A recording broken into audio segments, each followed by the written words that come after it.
Chapter 1. A strident screech pierced the pre-dawn quiet. The hair on the back of her neck rising. Sarah Bingham surveyed the meadow around her. The sky had gone from black to charcoal gray, a harbinger of sunrise that did little to alleviate the gloom. In the 9 months North Carolina had been her home, she had heard some creepy animal calls, but that one had sounded downright human. Couldn't have been. She lived way out in the boonies with no nearby neighbors struggling to shake off her unease. She impaled the soil with a shovel, turned it over, then repeated the process that would ultimately culminate in a vegetable garden. The unseasonable heat she had hoped to avoid by starting early added a glimmer of moisture to her skin as she grappled with the drought-hardened ground. Oh yeah, few hours of this, and she would definitely collapse into an exhausted slumber. Screw you, insomnia. The spring semester was over. Her students were gone. She was going to sleep tonight if it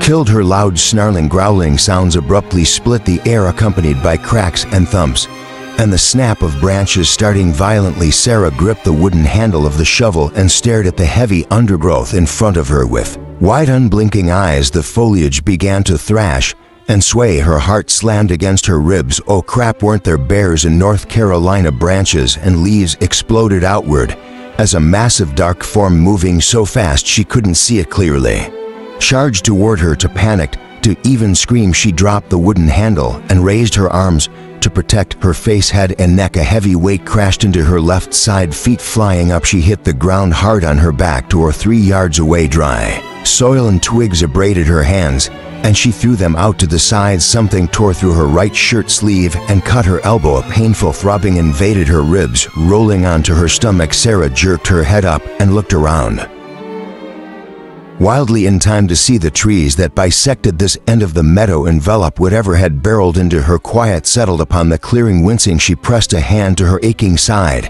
and scrambled to her feet. The growls and thrashing resumed, even louder than before, adrenaline surging through her veins, shortening her breath, speeding her pulse. She grabbed the shovel with shaking hands, turned it upside down, and held it like a baseball bat. She didn't know what that thing was, but if it came back, she was going to knock it 6 ways from Sunday. Where'd they go? A voice called out breathlessly. Sarah jumped and glanced at the trees that bordered the meadow on her right. That way, straight ahead. Don't lose them to figures, mere shadows. Amidst the dense dark brush, moved as quickly as they could in the same direction as the thing, only visible for a brief moment before the trees swallowed them again. They didn't appear to have noticed her. The long-sleeved green shirt she wore over a black tank top and sweatpants must make her blend into the dim scenery. The growling ceased, so did the thumps and thrashing. Sarah took a cautious step backward, then another. Oh man, the first voice blurted, I think I'm gonna puke. Don't be such a wuss. What the hell was going on? Had those guys been chasing a bear? It had to have been a bear, right? Aren't you going to kill him? The second voice asked. Let the sodden finish him. A new voice, deep and full of malice, sneered. What do you want us to do? The second countered. Stay till it's over. The third instructed, his words softened by a British accent. Then bring me whatever is left of him. Sarah continued to inch toward the wall of greenery that separated the meadow from her backyard, trying not to make any sound that might alert them to her presence. Who were you supposed to call when you thought someone was torturing wild animals? 911, animal control. Is he gone? The first voice asked uneasily. Yeah. The second responded. Are you sure? Yeah, he's gone, dude. That was the most awesome thing I've ever seen in my life. Didn't I tell you? Wasn't torturing animals the first step toward becoming a serial killer? Hey, what are you doing? The first asked, cutting his clothes off. Sarah froze, ice filling her veins. His clothes? Dude, that is so gay. And not gay as swipe. I want to see what the sun's gonna do to him. Oh cool, get his boots. A man that couldn't have been a man that had knocked her down. It had been huge, had growled and had crossed the clearing way too fast to have been human, yet it sounded as if their victim was a man, not an animal. And apparently they weren't through with him. Spinning around, she took 3 quick steps, intending to hurry home and call 911. Hey Bobby, the second said, you ever stabbed anyone? Before she halted. No, check this out. Thud, grunt, dude, crap. Reversing directions, she crossed the clearing as quickly and quietly as she could. Her stinging hands tightened around the shovel Handel's sweat beaded on her skin, the bitter taste of fear invading her mouth. She entered the trees and crept forward. This is crazy. This is crazy. She was a music professor, not a police officer. But it would take too long for the police to arrive. She lived so far from town. You want to try it? Won't they be pissed if we cut him up? Not as long as he's still breathing when the sun hits him. And if he's not, who cares? How were they gonna know? The trees weren't as thick here as she had thought. After just a few steps, Sarah stood at the edge, with any lock still concealed by their branches, and peered anxiously into the next field. A whiff of rank body odor struck her. There were 3 men. One whose face was hidden from view lay on the ground. On his back, what she could see of him, bare his arms, had been pulled away from his sides and appeared to be held down by something she couldn't glimpse through the tall grasses closer to her. His ankles had been lashed together with rope. The weeds obscured them too much to tell, but they too were held down, judging by the way his thigh muscles continually flexed and strained. A blonde in faded jeans and a yellow t-shirt straddled the man's thighs. His back to Sarah. A second with brown hair stood beside him, mostly turned away, gaping down at the naked man. Though she only caught a quick impression of their faces, Sarah guessed the assailants were around 20 years old. The blonde suddenly raised both hands above his head, his fingers curled around the grip of a pocket knife, then slammed them down. Thud. The naked man jerked and grunted with pain. The brunette yelled, "Dude, awesome!" Sickened, terrified, trembling uncontrollably, Sarah stepped out of the trees, sculpted forward, and swung the shovel. The blonde looked up at his accomplice. "You wanna thunk?" Yellow shirt slumped sideways, hit the ground, and lay still. The second man gaped at his friend in stupefaction, then spun towards Sarah, just as she swung again. Thunk right between the eyes. Ow! Staggering back a step, he swore profusely, blinked hard several times, then frowned. Thunk. That did it. His pale eyes rolled back in his head as he sank bonelessly to the ground. When Sarah turned her attention to the naked man, her stomach lurched, and she thought for a moment she might be sick. He had indeed been restrained. Thick rough rope stained with blood bound his ankles and had rubbed his skin raw. A T-shaped metal spike, as thick as her thumb, had been driven into the ground between them, immobilizing him and cutting deep grooves into his flesh. Identical spikes had been driven through the palm of each hand, pinning his arms to the ground. It was as if they had wanted to crucify him, but lacking the necessary lumber, had staked him to the ground instead. Oh shit! The whisper escaped her involuntarily. If the stakes weren't enough, to stab wounds marred his abdomen, courtesy of the blonde. Deep gashes, weeping copious amounts of blood, scored the man's muscled arms, chest, and legs. As she fought back nausea, Sarah directed her gaze to his face. He was perhaps in his mid-30s and handsome despite the clenched jaw and lines of pain that bracketed his mouth and eyes. Short jet black hair, matching brows, straight nose, piercing dark brown eyes that caught and held hers as she unlocked her stiff limbs and forced herself to move forward. Gritting his teeth, Roland watched the woman kneel beside him and set the shovel down within easy reach. He had heard someone approaching while the damned blonde plunged his blade into him, and had expected yet another of the vampire's minions to join them. Gathering what little energy was left him, he had been preparing to make an unlikely attempt to telekinetically force the bastard to stab himself on the next go-round, when the kid had suddenly stiffened, then keeled over, revealing a woman in a Bugs Bunny baseball cap. She couldn't be more than 5 feet tall and wouldn't weigh 100 pounds, dripping wet as she grabbed pieces of his discarded shirt and put pressure on his wounds. Roland could feel her violent trembling. Who was she? She had risked her life to save him. Why, thank you. He managed to bite out past the increased pain she unintentionally caused him in her attempt to staunch the flow of blood. She nodded, wide hazel eyes meeting his. I have to call 911, she said, her voice soft and shaky. Do you have a cell phone? No, the vamps who had ambushed him, those who had survived anyway, had nabbed it. She looked at the unconscious men.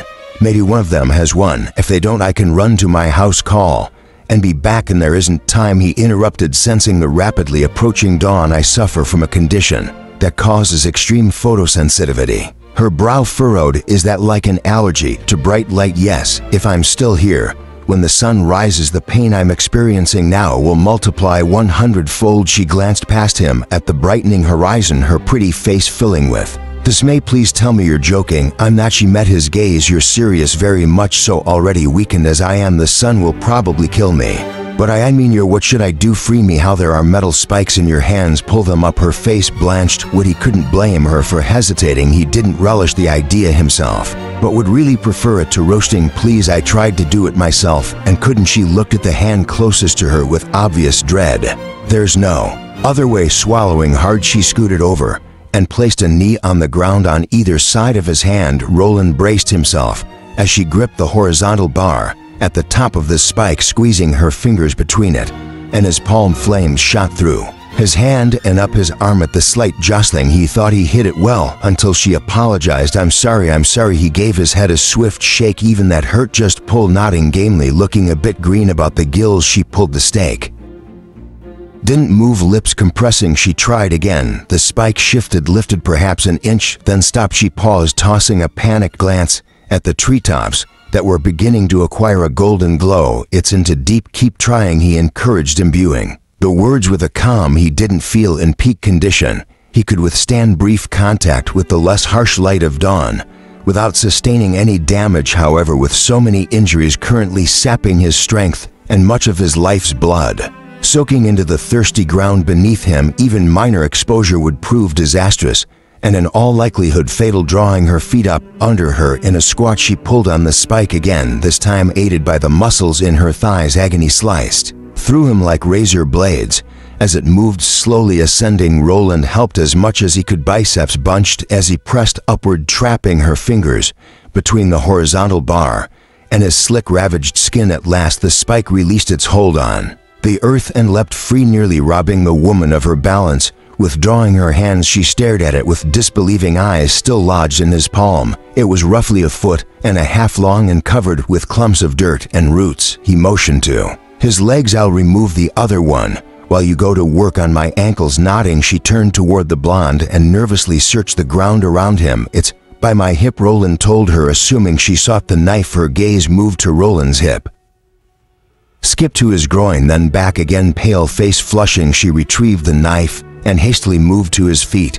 Did he not suffer so much? Roland would have smiled. Instead, he was just glad he still had something that could make her blush for a moment. There, when the kid had cut away Roland's clothes and crouched over him with the knife, he had feared the boy intended to geld him. As the woman started sawing through the heavy rope at his ankles, Roland rolled his upper body toward the restrained arm until his hands touched, though bone, muscle, and tendon had been damaged. He forced the fingers of his free hand to link with those of his other and began the excruciating task of pulling the second spike free. "I saw a thing on the news once," the woman said, her voice taut with tension, "about these kids who had an illness like yours, and once a week they gathered at a park after it closed so they could socialize and play on the equipment in the dark." Roland struggled to pay attention while he steadily forced the spike out of the ground. He hadn't felt this weak since before he had been transformed over 9 centuries ago. In the car on the way there, she continued, "The children had to wear protective suits and helmets because even the headlights of passing cars would hurt them. Is your skin that sensitive?" "Yes," he growled.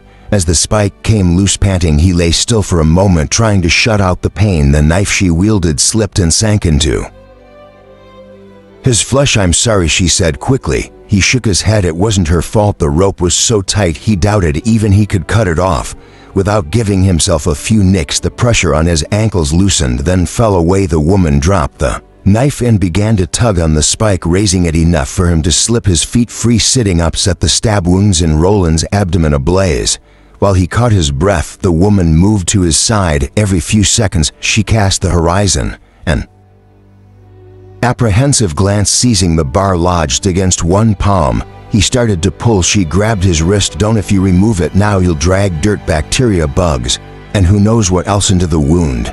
And the spike might be curbing the flow of blood. Let the paramedics do it later." Leaning forward, she pressed her face to his chest and slid her arms around him. Roland was so shocked, it took him a minute to realize she was trying to haul him to his feet. She couldn't, of course. He weighed twice what she did, but he appreciated the effort. His ankles and most of the rest of him screamed in protest as he dragged himself upright. As soon as he stood, the woman shifted to his side and carefully drew one of his arms across her narrow shoulders. The top of her cap barely reached his chin. "Can you walk?" He nodded wearily and let her steer him toward the trees. The cool shade there provided welcome relief from the burning that already lashed his skin. Despite their hurry, his petite rescuer took great pains to protect him, holding back branches that would have otherwise brushed his wounds or jostled the spikes in his hands. She even warned him of sharp twigs and other hazards on the ground that might harm his bare feet. When they reached the edge of the trees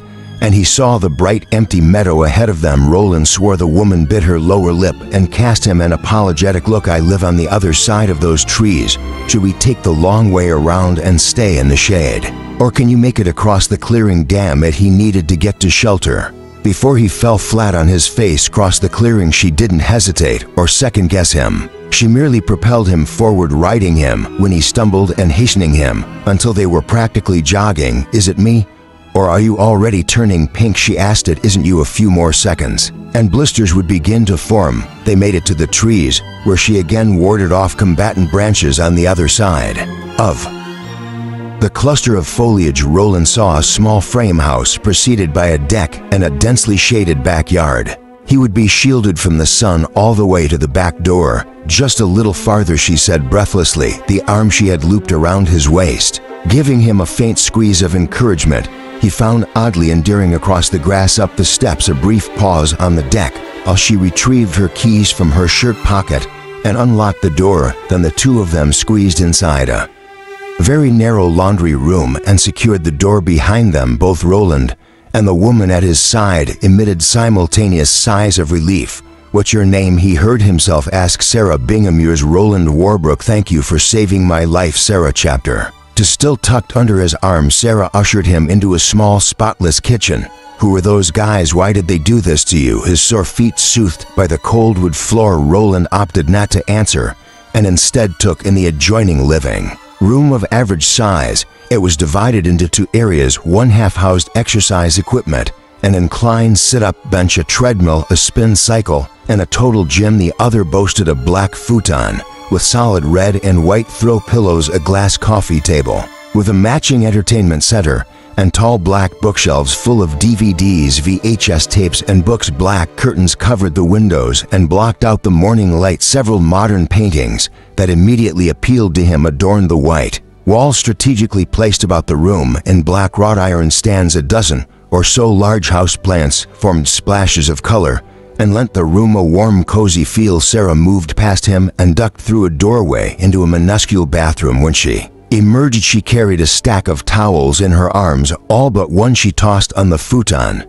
the last a large white one. She shook out as she approached him. Her gaze met his, then flickered away as a blush once more climbed her cheeks. Stepping close to him, she wrapped the towel around his lower body and tucked the ends in at his waist, sarong style. Thank you. Sure. Staring up at him with concern, she gently grasped his elbow. Come sit down. Roland let her lead him to the futon and sank down onto the surprisingly comfortable cushion. His head began to throb unmercifully.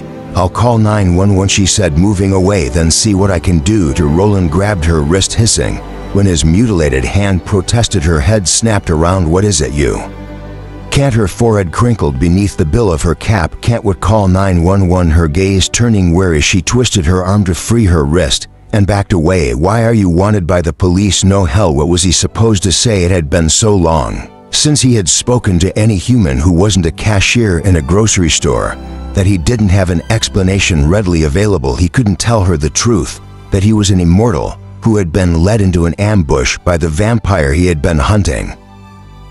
She would think him insane, yet he had to tell her something. What was that bullshit line Marcus fed his human friends? I'm with the CIA.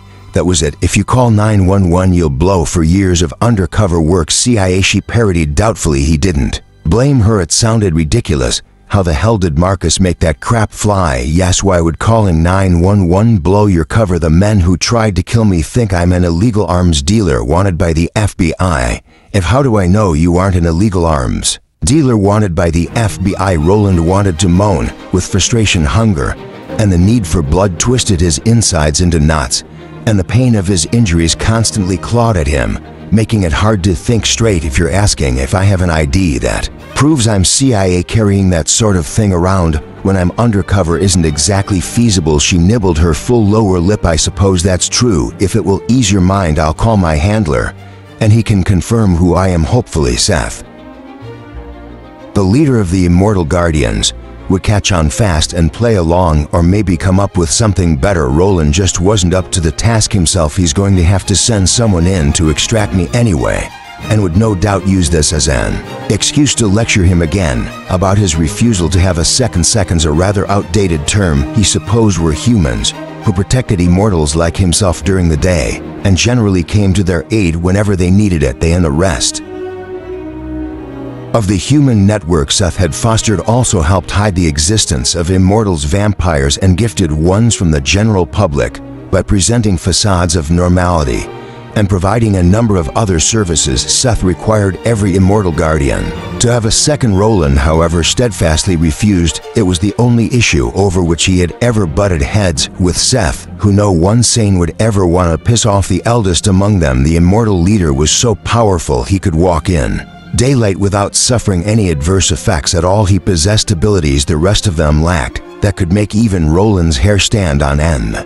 and had on more than one occasion. When it came to this, however, Roland absolutely would not capitulate. Anything else Seth asked of him, he would do. He owed the man a great deal and would not hesitate to die for him if need be, but welcome a second into his home and give him his trust. No way the dozen or more poor sods who had been sent to him over the years as his second had all left eagerly of their own free will within 24 hours and damned near wet their pants in fear if they ran into Roland again later. So Seth had long ago stopped sending them. The issue remained a contentious one, though. Roland watched as Sarah crossed to the entertainment center and retrieved a black telephone, the cord trailing after her. She returned and set it beside him on the futon. "No cell phone?" he asked curiously. It seemed as though everyone and their grandmother had one these days. She smiled wryly. "No, I like my brain the way it is, tumor-free, and plan to keep it that way, thank you. The phone companies claim they're safe," she snorted, "and cigarette companies claimed cigarettes were safe, I think. I'll listen to the neurologists who don't profit from the product sales and stick to landlines." Fortunately, as an immortal, he didn't have to worry about that sort of thing. When he would have picked up the phone's receiver, Sarah stopped him. "Use the speaker phone. I've seen too many news reports about criminals who posed as law enforcement officials to gain their victims' trust, and would like to hear for myself that you are who you say you are. That would make this a bit trickier." Roland pressed the speakerphone button and dialed Seth's cell number. As he watched, Sarah knelt on the floor beside him, pulled off her baseball cap, and ran a careless hand through her hair, a lovely dark chocolate brown that contrasted vividly with her alabaster skin. It fell in shining, subtle waves down to her waist. "You have beautiful hair," he told her as she picked up one of the discarded towels and pressed it to the stab wounds in his abdomen. A masculine throat cleared him. Roland, that could not possibly be a blush he felt climbing his cheeks at the sound of the Immortal leader's deep accented voice. He hadn't blushed since his days as a squire. "Yes, well, you just told me my hair is beautiful," from the corner of his eye. Roland saw Sarah unsuccessfully attempt to stifle a smile. "I wasn't talking to you," he grumbled. "A husso, what's wrong?" Sarah leaned forward to whisper. "How does he know something is wrong?" Seth answered for him. "Because he only calls me when he's desperate." "Who is that you have with you, Roland?" "Sarah," she answered for him. "That explains the caller ID. Who might you be?" she asked Seth. "And what is the nature of your relationship with Roland?" There was just no way this was going to go well. "I suppose you might call me his boss," Seth said slowly. "Why, something has come up," Roland interjected. Before Sarah could ask any more questions, clearly came his dry reply. "Are you injured?" He glanced down at himself. "Yeah, a little bit." Sarah's mouth fell open. "A little bit," she repeated incredulously. "There are 2-foot-long spikes sticking out of your hands. Actually, they're more like 1.5 feet." "Roland, are you all right?" Seth asked, concern coloring his voice. "Yes." "No, he isn't," Sarah insisted. "He needs medical attention, but he doesn't want me to call 911. Seth, Roland thought, "If you can hear me." I told her I'm a CIA agent working undercover posing as an illegal arms dealer and can't call 911 because it would blow. 4 years of undercover work. Several seconds of silence ticked by while he waited and hoped for a response that is so weak. Both relieved and astounded that Seth could truly read his thoughts over long distance. The man was just a freaking powerful. Roland responded rather belligerently. "Well, it works for Marcus. Marcus doesn't tell mortals He leads them toward drawing the conclusions themselves. Have you taken this woman into your confidence? Roland Seth spoke aloud. I have. She saved my life. Then you have. The CIA asks gratitude, ma'am. However, I must ask that you comply with his wishes. If you call for an ambulance, the police will get involved, and for years of undercover work will go down the drain. Disbelief washed across her pretty features. Did you not hear me mention that they drove metal spikes through both of his hands? Roland explained. He drew in a deep breath, wincing at the pain in his cracked ribs. I was tracking a potential buyer vamp, and was basically led into an ambush that included 6 of his colleagues. There were 7 vampires plus 2 human minions. I took out 4 of the vamps and seriously injured 2 others before they staked me to the ground and left the minions to guard me until the sun rose. Had Sarah not come along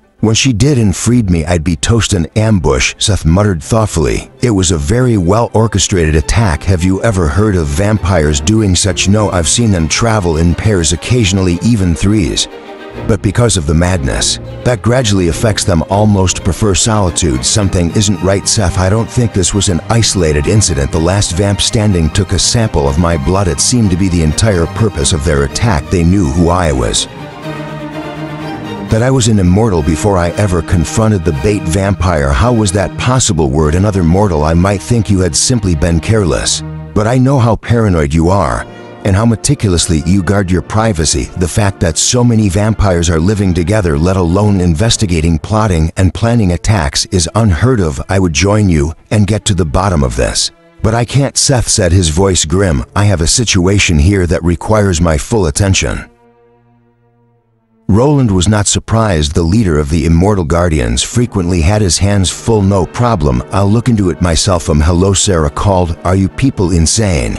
You aren't going to be able to look into anything at all if you bleed to death. On my futon. How bad are your wounds? I've stopped the bleeding, but they aren't healing. I could really use some blood. Too bad. You don't have a second. Who could bring you some? Roland ground his teeth. What is David's number? I'll call him and see if he'll let me borrow Darnell for a few hours. David was a fellow immortal, Darnell his second, and as luck would have it, they lived only an hour away. David can't help you. He and Darnell are here in Texas with me. That gave him pause. Whereas Roland had lived centuries, David had lived millennia. The second oldest immortal, David enjoyed powers that only Seth succeeded. Sending for David was tantamount to calling in the big guns. Is David with you? Yes, forcing his fingers to do his bidding.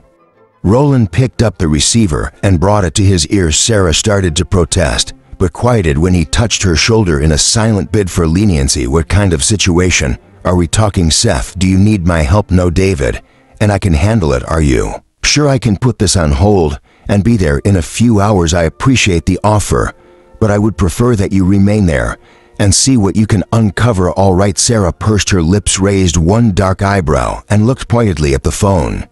Returning the receiver to its cradle, Roland switched back to speakerphone. Sarah couldn't believe the man had just offered to fly to Texas to aid his boss, who clearly was also a good friend, when he sat before her covered in blood and ravaged by wounds that would make anyone with a weaker stomach than hers vomit. That was loyalty.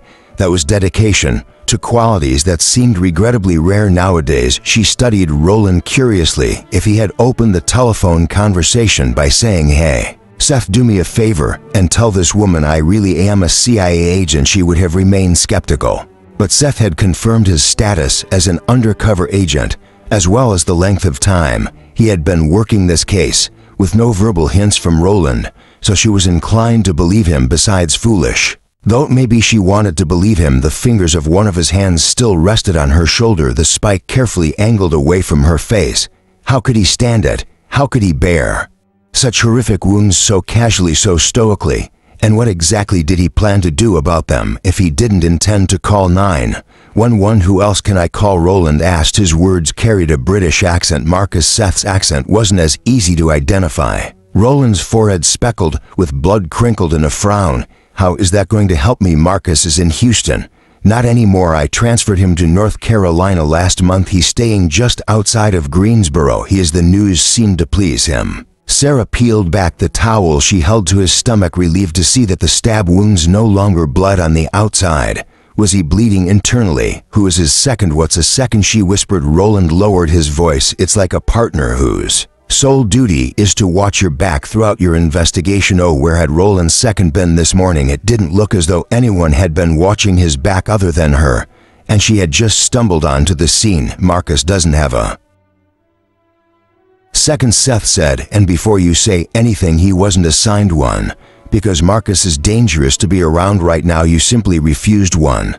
Because you're antisocial. Roland scowled. I'm not antisocial, I just want to be left alone. Sarah must have made some sound of amusement, because Roland met her gaze, then smiled sheepishly. Her heart gave a little flutter. Even with his face smeared with blood and dirt, he was attractive. Then he frowned. Wait, what makes you think Marcus is dangerous?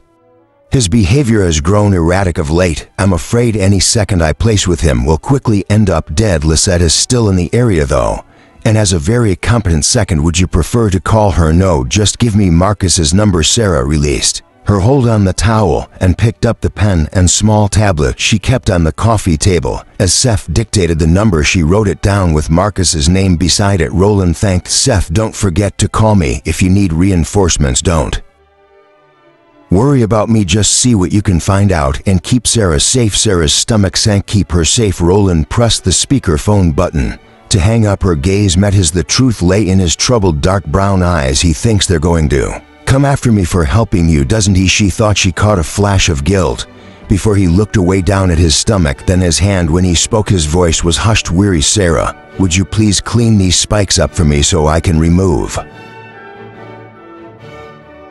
them? Swallowing hard, she nodded and rose. As Roland stood, the white towel loosened and started to fall. She hastily grabbed it and resecured the ends at his narrow waist. Thank you again. Sarah nodded and led him over to the kitchen sink. He was so polite in a gruff sort of way, it just made all of this seem that much more surreal. Turning on the cold tap, she picked up the hand sprayer and began to carefully rinse the dirt, roots, and other crud off the long pointed length of metal protruding from the back of his right hand. It just couldn't be real, any of it. The violent struggle that had left this man staked to the ground in the field, her knocking two men unconscious with a shovel, the frantic race for shelter, his refusal of medical attention, finding out the sickos who had done this to him would now be after her. It was all a bad dream, right? One of those really nasty nightmares in which you knew you were dreaming and needed to wake up, but couldn't. Roland sucked in a breath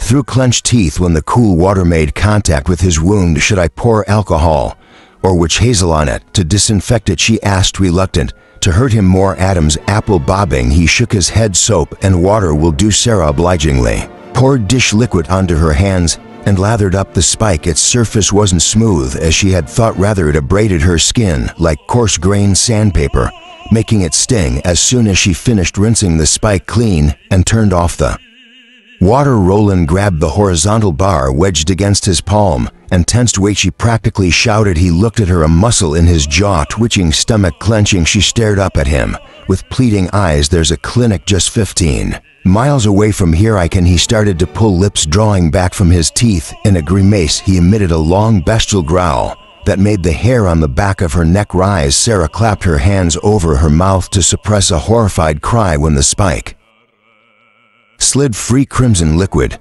began to pour from the large puncture wound left behind, dripping into the sink. Unrolling several sections of paper towel, she folded them and wrapped them tightly around his hand. That's fine, he said hoarsely, holding the makeshift bandage in place with his thumb, now the other one. Turning the cold water on again, she began to rinse the second spike, the first still wet with Roland's blood, lay in the sink where he had dropped it. Her hands started to quake. The rest of her followed suit until her whole body trembled so violently Sarah thought she might shatter. After shutting off the tap, she reeled off several more sections of paper towel and watched him remove the last spike. The tendons on his neck stood out, sweat beaded on his forehead.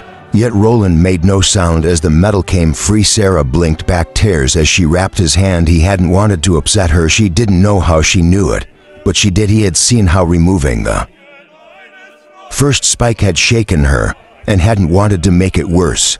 So he had borne the pain silently, agony radiating from seemingly every cell in his body. Roland stared at Sarah's bent head. He could see her shaking, the rapid movement of her long lashes as she fought back tears.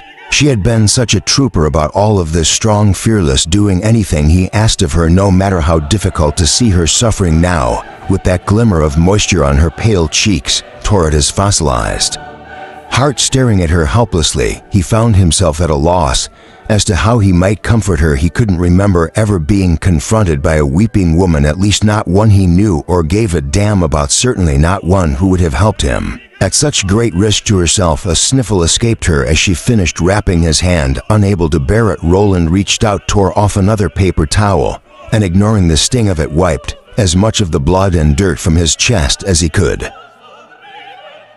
After tossing the soiled paper towel into the sink, he hesitated briefly, then drew Sarah close, wrapping his arms around her and awkwardly patting her back. "Don't hurt your hands," she cautioned, her voice warbling slightly as she rested her face against his chest and slid her arms around his waist. Unbelievable, even as her tears dampened his skin, she looked out for him, a total stranger. "I'm more concerned about you than my hands," he admitted. "I'm okay," she said. "It's just been a very nerve-wracking morning." Roland held her tighter. "And it isn't even 7 a.m., she groaned. "That's just not right." Closing his eyes, he rested his chin atop her hair and let his senses feast upon her. Her scent was a pleasant blend of woman baby powder and sunscreen. Her warm body pressed to his, seemed fragile in comparison to his own bulk and strength. Though thin, she was by no means built like the emaciated models and actresses other men inexplicably preferred. The breasts brushing his chest and interfering with his ability to moderate his pulse were enticingly full. Her waist tiny, her hips nicely rounded, her thighs slender but not stick-like in the worn sweatpants that hugged them. Her small, almost childlike hands remained motionless on his back, as if she feared moving them might hurt him. Most likely it would. His back sported as many lacerations and bruises as the rest of him. She simply hadn't had time to notice them. Yet what with the spikes, Roland was glad she didn't know. If she did, she wouldn't be holding him like this with such tenderness and trust.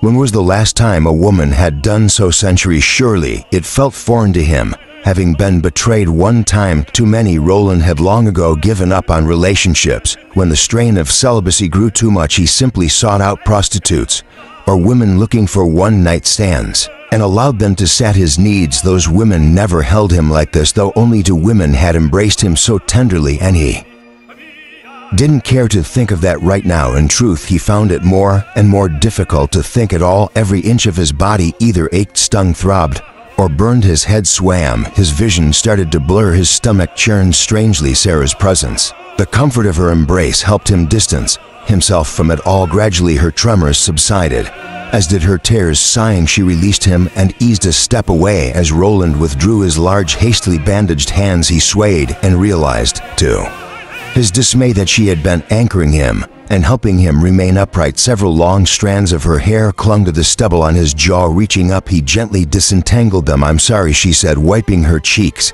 "I didn't mean to fall apart on you." He shook his head, alarmed when the small movement made the kitchen around him tilt and roll. "I'm the one who should apologize. I'm sorry you were dragged into all of this." She nodded, her expression filled with anxiety. Roland cupped her face in his hands, smoothed his thumbs across her soft, damp cheeks. "I won't let anyone hurt you, Sarah, I vow it." Heart pounding, Sarah held his earnest gaze. His touch, his nearness began to stir her in a wholly unexpected way. He stood before her, his gorgeous body riddled with severe wounds, and suddenly all she could think about was what it would feel like if he kissed her. "What is wrong with me?" Something dark flared in his eyes. One of his thumbs slid down her cheek to caress the corner of her mouth. His head dipped, her breath stopped, anticipation rose, her lips a hair away from tasting his. Sarah heard a rustling sound followed by a soft thump. She glanced down, then swiftly up again, as she realized the towel wrapped around his waist had fallen to the floor. Emitting a sigh, Roland lowered his hands. "It's going to be one of those days," he said with a look of such pained chagrin that Sarah had to smile. As he bent over to retrieve the towel, he listed to one side and would have fallen had he not reached for her. The moment his hand made rough contact with her shoulder, he cried out and yanked it back. His balance faltered, gasping. Sarah threw her arms around him and tried to steady him. He staggered, she staggered with him. Geez, he weighed a ton, 6'1", or to maybe 100 pounds of muscle. She would never be able to get him up off the floor if he fainted, finding it a lot harder to support him When he reeled away from her, she drew his upper body toward her, took 2 steps back, and leaned all of her weight into him to prop him up. Success, they were both still on their feet this time.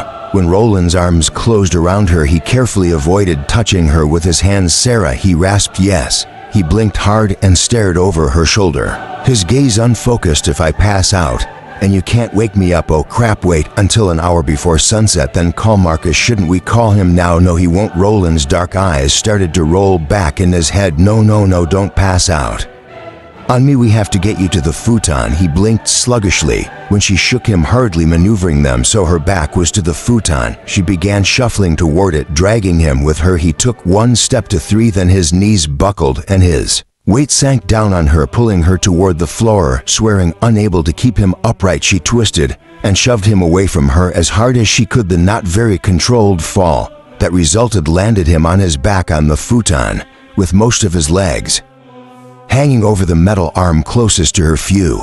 That had been pure dumb luck. Roland rounding the futon, she leaned over him and patted one stubbled cheek. "Roland, nothing." He was definitely out for the count. High above Houston, Texas, 2 figures stood on the roof of Williams Tower, the toes of their boots inches from the edge. 64 stories high, the building loomed over the normally bustling Galleria area and was lauded as the tallest building in the country, located outside of a city's urban core. Soon the sun would rise and sparkle off the countless windows of the steel and glass structure, as though reflected in a gargantuan mirror. At its base, a large horseshoe-shaped multi-story wall of water glowed amidst the fading darkness. Had the 2 imposing men currently positioned near the building's peak have instead stood on the street, they would have attracted unwanted attention. Despite the decreased activity, pre-dawn Sunday mornings generally heralded one was 6'8" with a golden tan wavy black hair that fell to his waist and beautiful patrician features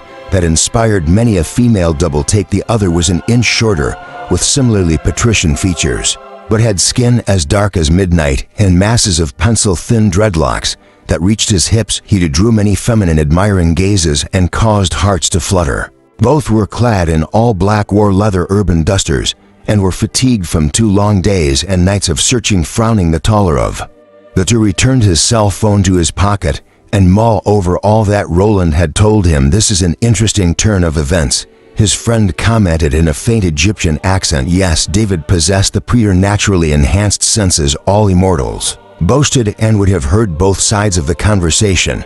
Not just Seth's. "Is this an isolated incident, or have you received other such calls?" "So far, it's isolated." But his gut told Seth it was only the beginning. "I don't like it usually when people band together to hunt and destroy us.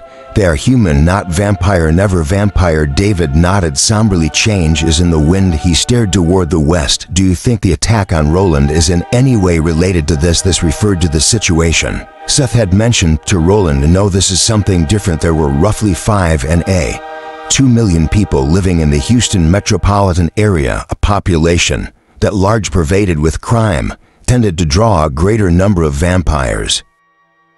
Currently, 6 immortals stationed around the city guarded the humans hunting down the vamps, who would make them their prey. About a month ago, those immortals had begun to call Seth one by one and tell him there was a funny feeling in the air. Puzzled because they could not pin down its origins, Seth had been overseas at the time vampires were taking advantage of the violence and genocide afflicting Sudan, and had dramatically increased their presence there. The immortals stationed in and around Darfur were having a tough time curbing the vamps' population, and he had been lending them a hand as there had been no emergency. Seth had been reluctant to leave even briefly, and had advised the Houston contingent to find out what they could and keep him posted. They had found nothing. There had been no escalation in vampire activity, no escalation in human-on-human violence, yet the feeling had remained when Seth had asked them to describe it. They had all responded the same way, that it was as if the sound of fingernails scouring a chalkboard were being broadcast on a frequency too low or too high for them to hear, but nevertheless affected their bodies, leaving them feeling anxious every day. The volume increased incrementally, as did their anxiety. Both curious and concerned, he had ordered another immortal guardian to take his place in Sudan, then teleported to Houston to check it out. Seth possessed all of the gifts unique to immortals, who usually only had 1 or to combine as well as some the others lacked, but his were much stronger. As a result, upon his arrival, he had heard what they had been unable to, a woman screaming in agony and presumably begging for help. She communicated telepathically on a frequency the other immortals could barely sense, none of those in the city being capable of telepathy. She spoke a language he couldn't understand, which was odd. He pretty much knew them all. Both current and ancient none enabled him to garner her location, though he thought she could hear him because her screams would dim down to whimpers whenever he attempted to communicate with her, knowing he would find her sooner with someone else who could hear her. He had summoned David. "Is it me?" David asked in his deep malicious voice, or did Roland sound rather taken with his rescuer? "It isn't you, I heard it too. I hope she doesn't distract him too much." Seth shook his head. "Roland is a professional." David's lips quirked. "And antisocial as you," said the poor woman. "Probably can't wait to be rid of him." If the mystery woman weren't screaming in his head, Seth would have laughed. He closed his eyes and tried yet again to hone in on her location as the already hot Texas breeze buffeted him. "You were right," David murmured beside him. "It's coming from the west." Seth opened his eyes and looked to his friend. "I'll go southwest, you go northwest, and let us see if we cannot narrow it down." David nodded. "She is weakening. Can you hear it?" "Yes, I fear she will die if we do not find her soon. I'll search as long as I can, then let you know when I seek shelter." As one of the oldest and strongest immortals, David could withstand several hours of sunlight. Most could withstand only minutes. "And I will continue searching throughout the day. You should rest." "Not until I find her." "Very well, I will rise as soon as I can." "Thank you, my friend." Ready to begin their search once more, the two stepped off the edge of the roof. Chapter 3. Pressing to fingers. To Roland's tan throat, Sarah was relieved to feel a slow, steady pulse. She straightened and stared down at him, filled with equal parts of awe over his beauty and the utter perfection of his body, and compassion for the agony his injuries must be inspiring. He looked extremely uncomfortable, moving to stand at the other end of the futon. She bent down, tucked her hands under his arms, and pulled until his head rested only a few inches from the metal arm on this side, and only his calves hung over the other. A simple endeavor, one might think, yet it took her half an hour, and by the time she finished she was sweating and out of breath. All of those movies she had seen in which women her size dragged unconscious men his size across the floor, hoisted them up, and tossed them in the back seat of a car or across the back of a horse were very misleading. She exercised and lifted weights 6 days a week and had barely been able to move him to friggin' feet. It hadn't helped that he weighed a lot more than the futon, which had insisted on moving with him. Every time she pulled, her shins were going to be every shade of the rainbow tomorrow. After carefully tucking a pillow beneath his head, his hair was so soft, she went into the bathroom and retrieved all of the first aid supplies she could find. There was quite a lot of it. When she had moved up here from Texas last summer, she had cut her hand badly on a broken glass while unpacking, thinking of how much the small, though deep cut had hurt. She couldn't imagine what Roland must be experiencing. She had been unable to get it to stop bleeding, and the box containing her first aid stuff had remained stubbornly elusive. Since she hadn't had health insurance at the time, she could barely afford it. Now a trip to the emergency room would have proven too costly, so she had wrapped a washcloth around her hand, held it in place with a tight layer of duct tape, driven 15 miles to the nearest Walmart, and bought enough gauze, non-stick pads, first aid tape, butterfly closures, and antibiotic ointment to take care of the cut and any other gashes the moving box's contents might inflict during the next few months. Fortunately for Roland, there had been very few dumping the gauze and the other paraphernalia on the coffee table. She went back for washcloths and to bottles, of which Hazel swung by the kitchen to grab a couple of bowls, then added them to the pile. Sarah seated herself beside Roland on the futon, her hip touching his. Her gaze fell to his groin, lingered wickedly. The towel remained where it had fallen on the kitchen floor, leaving him bare. He was very impressive. She felt guilty for noticing, considering the condition he was in. But how could she? Not forcing her gaze away, she poured witch hazel into a bowl, saturated a washcloth, wrung it out, then carefully began to bathe away the blood and dirt that coated Roland's skin. His face had escaped much of the devastation to which the rest of him had been subjected. On the left side of his high forehead was a pink mark That would be a large bruise tomorrow, another dark in the opposite cheekbone disappearing into the coarse stubble. His full lower lip was split. Other than that, his face was flawless. No swelling marred his lowered eyelids or the skin. His crescent-shaped lashes shadowed his straight nose. Neither too long nor too short was unbroken. He really was handsome. Not a soft, pretty boy male model handsome, but an overtly masculine, smoothly angular. I'm hot, but can kick ass handsome. His hands made her want to cry again, and she was not one to cry easily. If she weren't so exhausted, she would have held it together much better earlier. But 2 nights of little or no sleep had taken their toll. Damned students stressing her out. Thank goodness the spring semester had finally ended. His fingers were long and tapered, his nails neatly trimmed, and a hole the width of a nickel went all the way through each palm. It was despicable, the atrocities some people could commit without a qualm. Sarah rinsed the first hand well with witch hazel. She had chosen witch hazel over alcohol to clean his wounds because it would hurt less. Applied thick, sterile non-stick pads to both sides, then wound gauze around and around it, topping it off with first aid tape. The other hand received the same treatment. She opted not to use antibiotic ointment because she thought she had read somewhere that it wasn't supposed to be applied to the insides of puncture wounds. She did spread the ointment over the numerous lacerations on his arms, torso, hips, and thighs. Though some of those were shallow, some were so deep she had to use the butterfly closures to hold the sides together. Witch hazel, antibiotic ointment, butterfly closures, if necessary, gauze, first aid tape. She really didn't know what else to do. None of his wounds were still bleeding, which was good, but weird. Her hand had bled for hours, stopping only while she had kept pressure on it. When she had later removed the duct tape and towel to replace them with bandages, it had started to bleed all over again,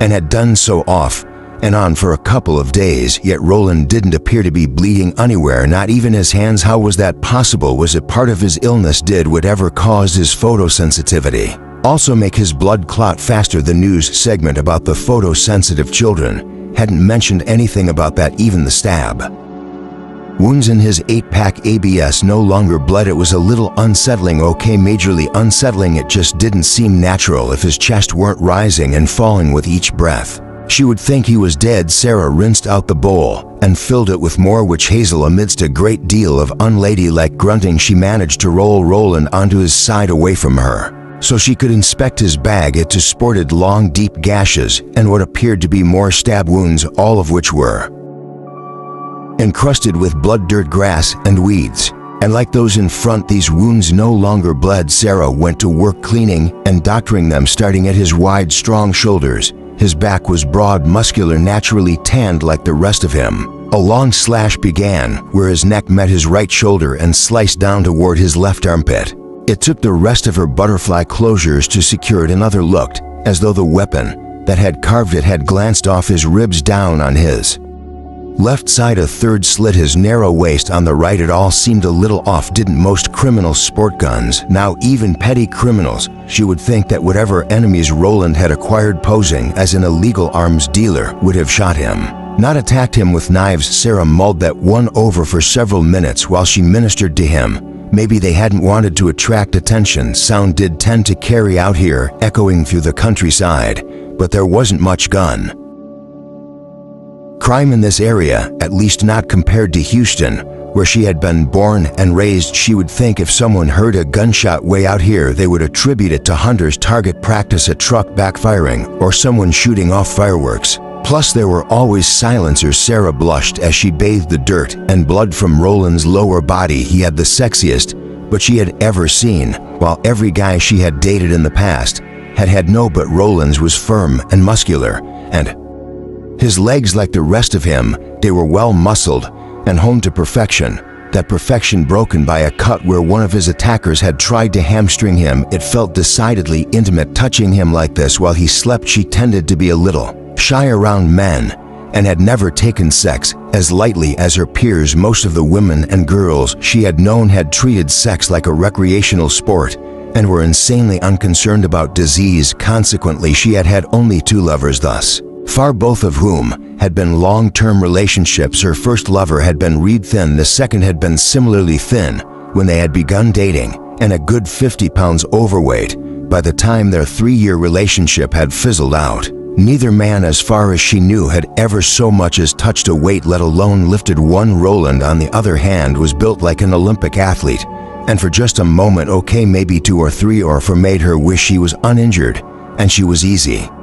Shaking her head, Sarah decided she had drooled over the poor guy long enough, and set the damp cloth and bowl of witch hazel on the coffee table. The black material of the futon, where he had lain, was smeared with as much dirt, blood, and plant materials as his back had been. She had no idea how she was going to clean it later, and for now did not want any of that sneaking back into his wounds. Rising, she strode to the narrow linen closet next to the bathroom and withdrew 2 white sheets. The first she shook out, folded in half, and spread across every inch of the futon seat that Roland didn't cover. Then she eased him onto his back and covered him with the second. Her work done, she stood staring down at him for several minutes. He seemed at once a stranger, and not a stranger to her strong, yet vulnerable. Sarah bit her lower lip. The rise and fall of his chest was barely discernible. He had told her to wait until an hour before sunset to call Marcus, though she wanted to do otherwise. She decided to respect his wishes. For now, in the basement of a large isolated farmhouse, a pair of russet eyes open. Bastian perused the darkness briefly to ensure no one had encroached upon his sanctuary. When he had confirmed that all was safe and secure, a malevolent smile rife with triumph stretched across his handsome features. Revenge was so sweet at last. His enemy was dead. The immortal guardian, who currently went by the name of Roland Warbrook, had killed 4 of Bastian's men when they had ambushed him the previous night.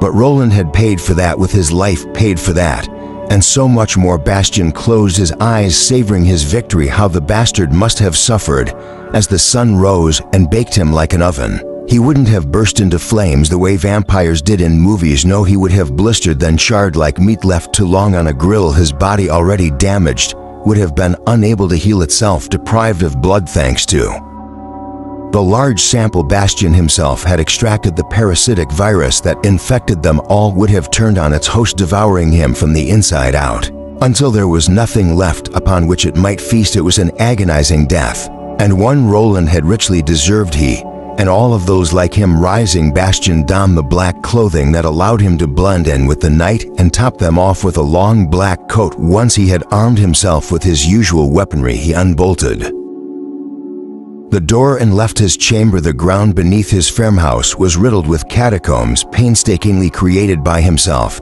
and his followers. It was a place where they could all rest without fear, safe from sunlight, safe from humans, safe from immortal guardians who thought them too stupid to devise such. He let a smirk curl his lips. Would the immortals still sneer at them when the vampires began to pick them all off one by one, or would they realize they were outnumbered and beg for mercy? As so many vampires had in the past, Bastian stepped out into a winding tunnel that like a maze branched off into numerous dead ends. He had dug and paved this wing himself, and he alone knew the way to and from his chamber. Anyone else who tried to find it would inevitably end up lost and answer to him when he heard their pitiful cries for help and hunted them down. Upon reaching the central hall, which was an expansion of the original basement, he scaled the stairs that led into the house itself. Though the house was dark, all windows carefully covered, the sun had not yet set. His brethren would sleep a while longer. As the oldest vampire in their midst, he tended to rise before them. His human servants, however, were up and about. Tanner, the highest-ranking human, awaited him at the top of the steps, roughly 6 feet tall, with short blonde hair and glasses. He looked dressed and sounded more like an accountant than the devoted employee of a vampire. There in your study, Bastian. Nodded, anticipation thrumming through him. With 2 wounded vampires he had needed to get below ground, he had ordered Derek and Bobby to remain behind and collect whatever was left of Roland after the sun had risen.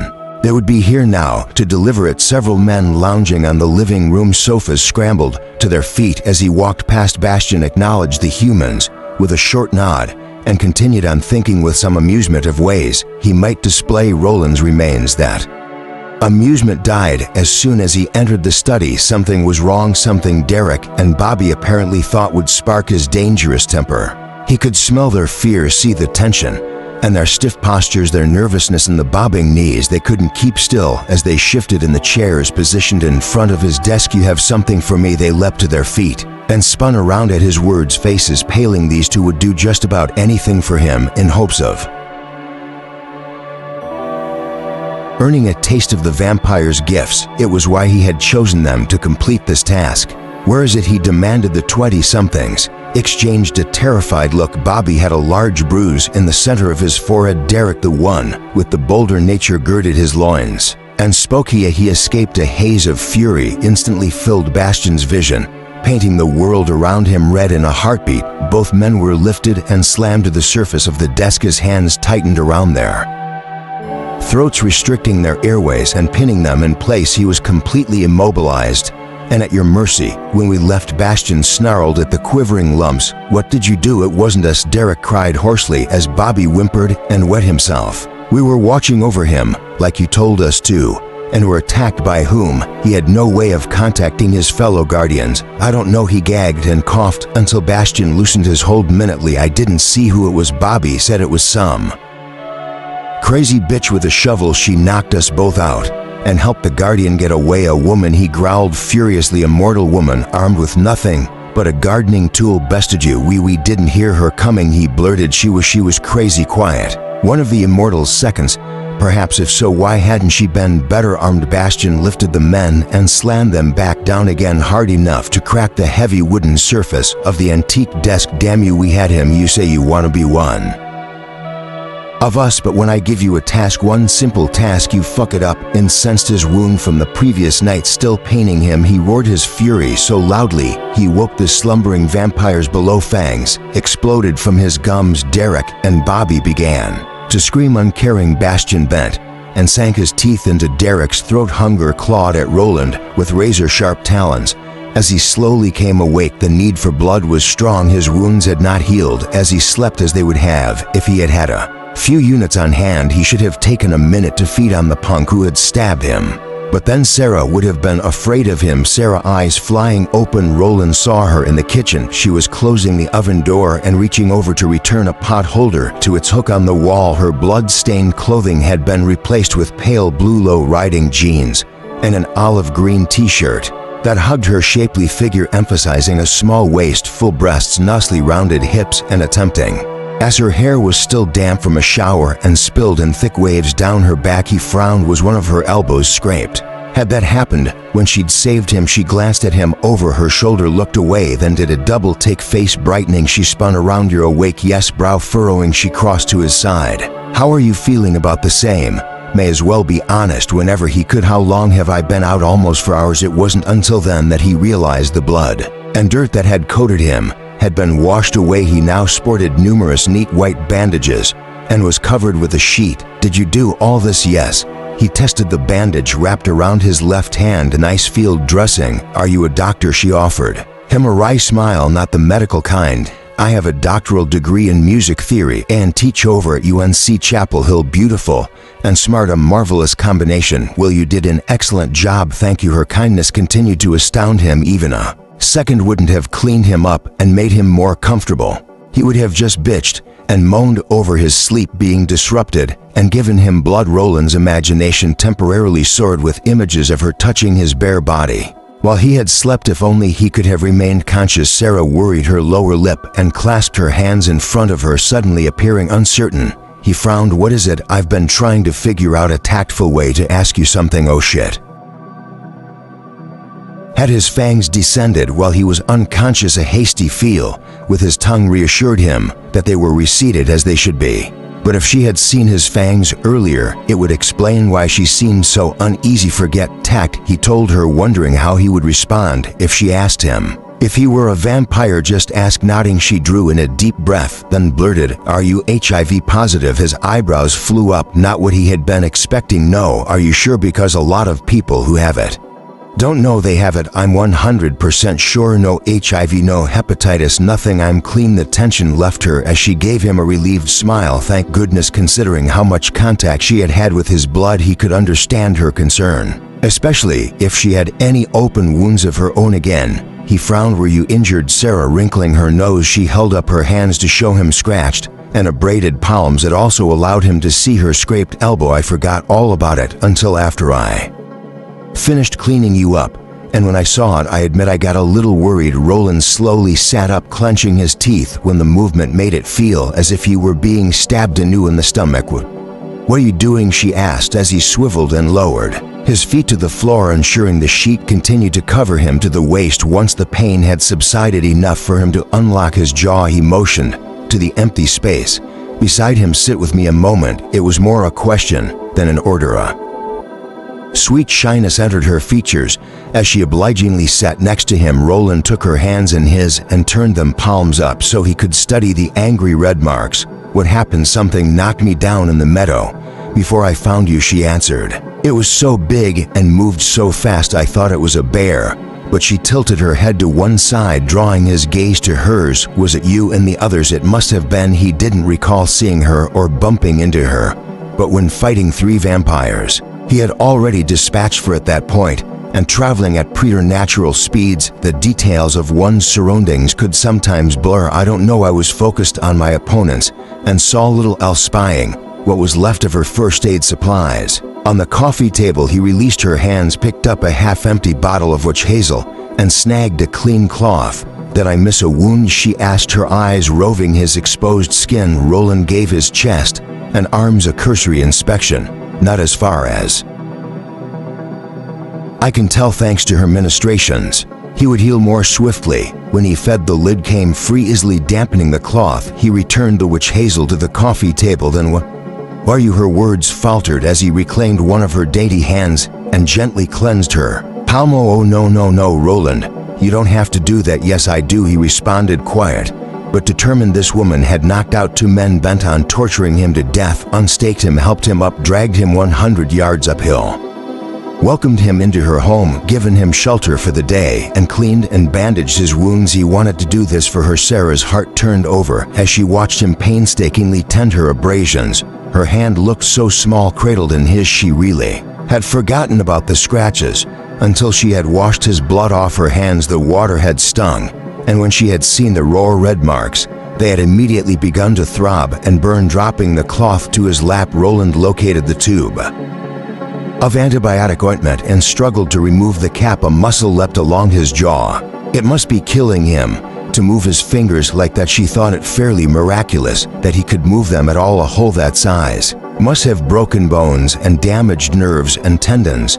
She reached for the tube with her free hand. Let me. He sent her a warning glare. Sarah swiftly withdrew. Okay, at last succeeding. He squeezed a generous dollop of clear goo onto his index finger and applied it to her palm with a feather-light touch that made her pulse race as if he heard her heartbeat pick up. He raised his dark brown eyes, met hers. She wanted to look away, but couldn't. What was it about this man that affected her so? His fingers resumed their slow strokes. Am I hurting you? He asked, his voice as smooth as melted chocolate and just as appealing. Unable to find her own, Sarah shook her head. The ache in her palm receded beneath his touch, replaced by a warm tingling. Roland gently covered the scratches with a non-stick pad and wrapped some of the remaining gauze around her hand.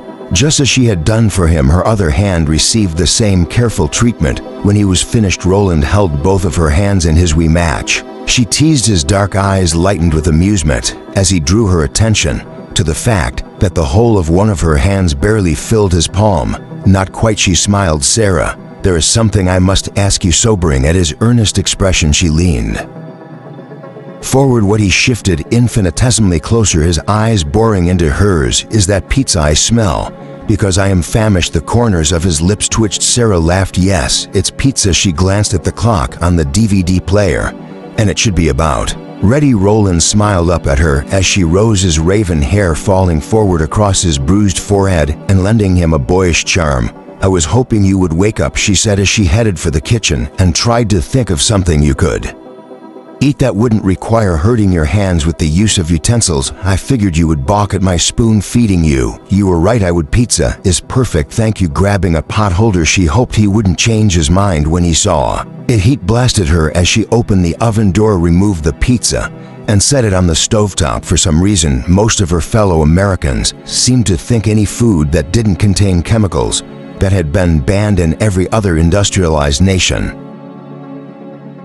or that didn't increase their risk of cancer, Alzheimer's, and other debilitating illnesses, must taste like crab and turn their noses up without even trying it. If Roland was like that, too bad for him. He was going to go hungry. She sighed and closed the oven door. Who was she kidding? No, he wouldn't. She would just fix him something else and be pissed about it. Would you like tea or water with it? The tea is decaf tea, please. She smiled. Roland had said please and thank you more times in the hours she had known him than Tom, her ex-boyfriend, had in the entire last year. They were together, carrying two glasses and a pitcher of iced tea over to the coffee table. She set them down, then went back for plates and napkins and finally the pizza. Roland stared down at it as she sliced it. That pizza is organic. Here we go. Look, I know it doesn't contain artificial crap, genetically modified organisms, irradiated vegetables, recombinant artificial bovine growth hormone, pesticides, or other harmful chemicals. But if you'll just give it a chance. I don't have to give it a chance, he interrupted. I eat this all the time. It's delicious. As Sarah gaped at him in astonishment, he grabbed a goat cheese and vegetable-laden slice and practically swallowed it whole. Holy crap, this man might very well be perfect. He was handsome, kind, brave as hell, loyal to his friends, fought bad guys for a living, and ate natural. If he didn't ask her out when the danger was over, she was damn well going to find a way to overcome her shyness long enough to ask him. A second piece of pizza disappeared as quickly as the first. You know, I have another one of these in the freezer, she said, trying not to laugh. Would you like me to heat it up? To yes, please, he said as eagerly as a boy who had just been offered a piece of double-decker chocolate fudge cake. Sarah gladly popped another pizza into the oven, then seated herself beside Roland again, and having eaten nothing since dinner the previous evening, dove into pizza heaven herself. Roland, she soon learned, was even a sweetheart when he ate. Here, take this one, he said as she finished her first piece. It's the cheesiest. He ate the pieces with crust that was a little too brown himself and saved the best pieces for her. Whenever the level of tea in her glass dipped, he refilled it, and he was fun to talk to now that they'd discovered they had something in common beyond the fact that both their lives had been in danger a few hours earlier. They chatted like old friends. Have you tried the baked waffle fries? She asked him. Not only have I tried them, I am addicted to them. What about soy ice cream? There are 3 flavors in my freezer right now. Tofu ki, poor tofu ki. It's gotten such a bad rap. They both laughed. Sarah even liked that about him. The deep rumble rolled up from his chest and seemed to catch him off guard, as if he didn't laugh very often, and was surprised to be doing so now. It wasn't long before both pizzas were gone. The pitcher of tea was empty, and the two of them were slumped against the back of the futon, shoulders touching. Sleepy and sated, Roland watched Sarah hide a yawn behind a small bandaged hand. She looked as exhausted as he felt, and with a full belly was probably as close to conking out as he was. This all seemed so surreal, almost like a dream induced by eating a heavy meal right before bedtime. He hadn't hurt this much physically since he had been transformed, yet he had actually enjoyed the past hour, laughing and talking with a beautiful woman, sharing a meal and a warm camaraderie with her, as if they weren't an immortal as if he weren't 937 years old to her, perhaps 28 or 30, as if he were still capable of trust, of friendship, or more in his mortal life. Before he had been transformed, he had treasured moments like this, sharing a trencher with his wife at the high table in the great hall, offering her the choicest morsels, winning her smiles and twinkling laughter.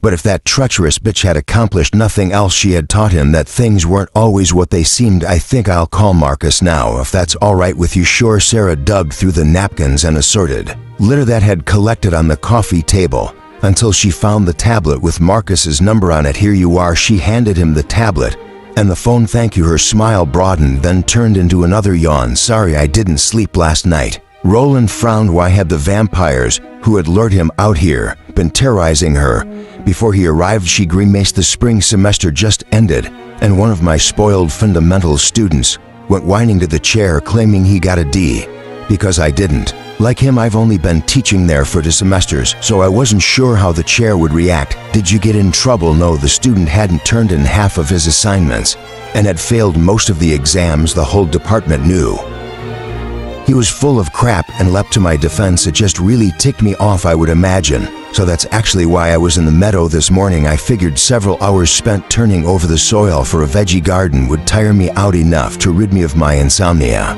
and let me sleep tonight. He winced. Sorry, I spoiled the plan. She smiled. No apologies necessary, assuming Sarah wanted to listen in, as she had before he would. But then the other Immortals claimed he was paranoid. Roland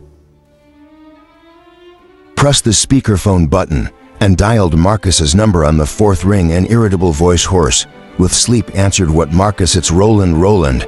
He sounded understandably surprised. It had been a decade or so since the two had last touched base. Hey man, how's it going? Actually, wait, you only call me when you're desperate. What happened? Roland looked askance at Sarah. She smiled and whispered, I'm beginning to see a pattern. Who the hell was that? Marcus demanded, shocked. No doubt that Roland would have anyone, particularly a woman, with him during daylight hours. An innocent who came to my rescue. You needed rescuing? Yes, I'll explain it all later. Right now I need a favor. Name it. I need you to bring me some medical supplies, he said meaningfully, then asked Sarah for her address and relate it to Marcus. How badly are you injured? As Roland opened his mouth to respond, Sarah blurted, badly. He raised his eyebrows. She shrugged. I'm sorry, I know that was rude, but I was afraid you were going to downplay it again. How much blood have you lost? Roland. Marcus pressed. A lot, he admitted. Sarah beamed her approval and patted his arm, making him smile. Can you hold out until evening? Yes. She frowned. Okay, I'll bring you everything you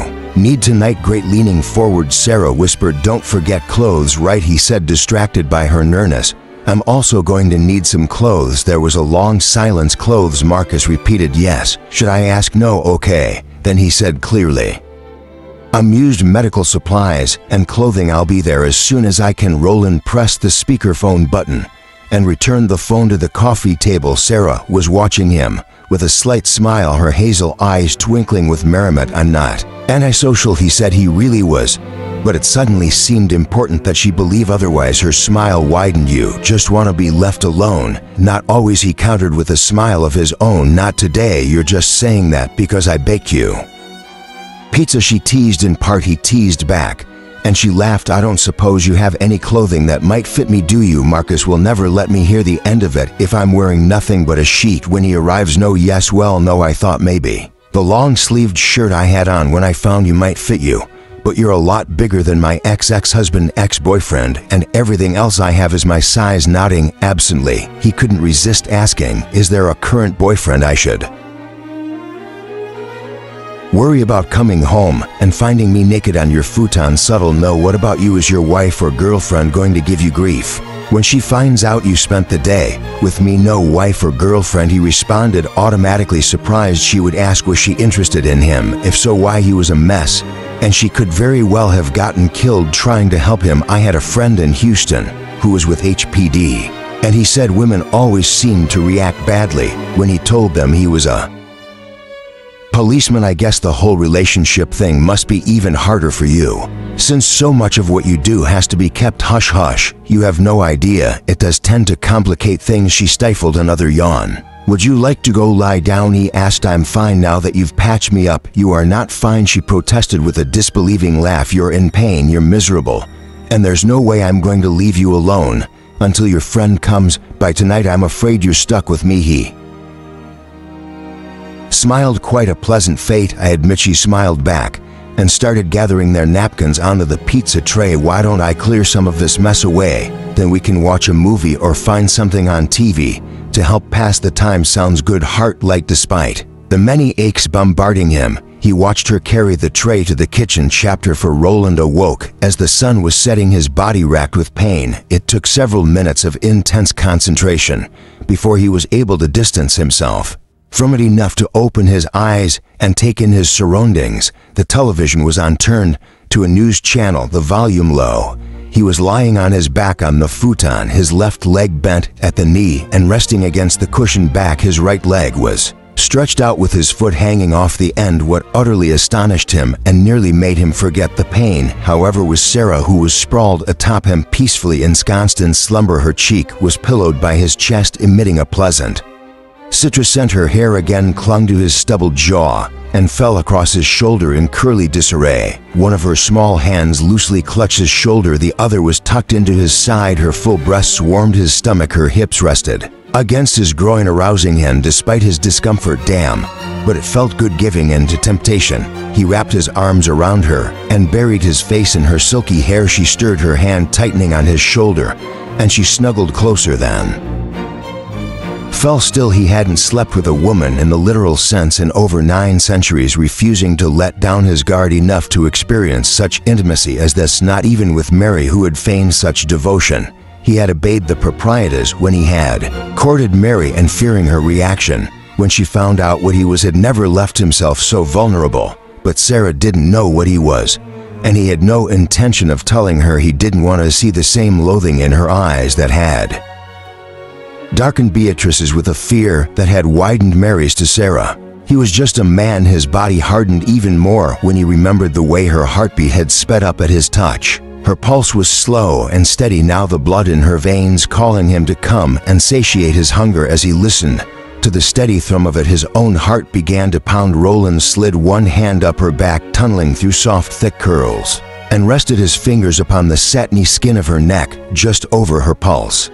What would she taste like? Sweet like her smiles, or spicy like her daring spirit? Would drinking from her merely dull the pain, or would it set him aflame?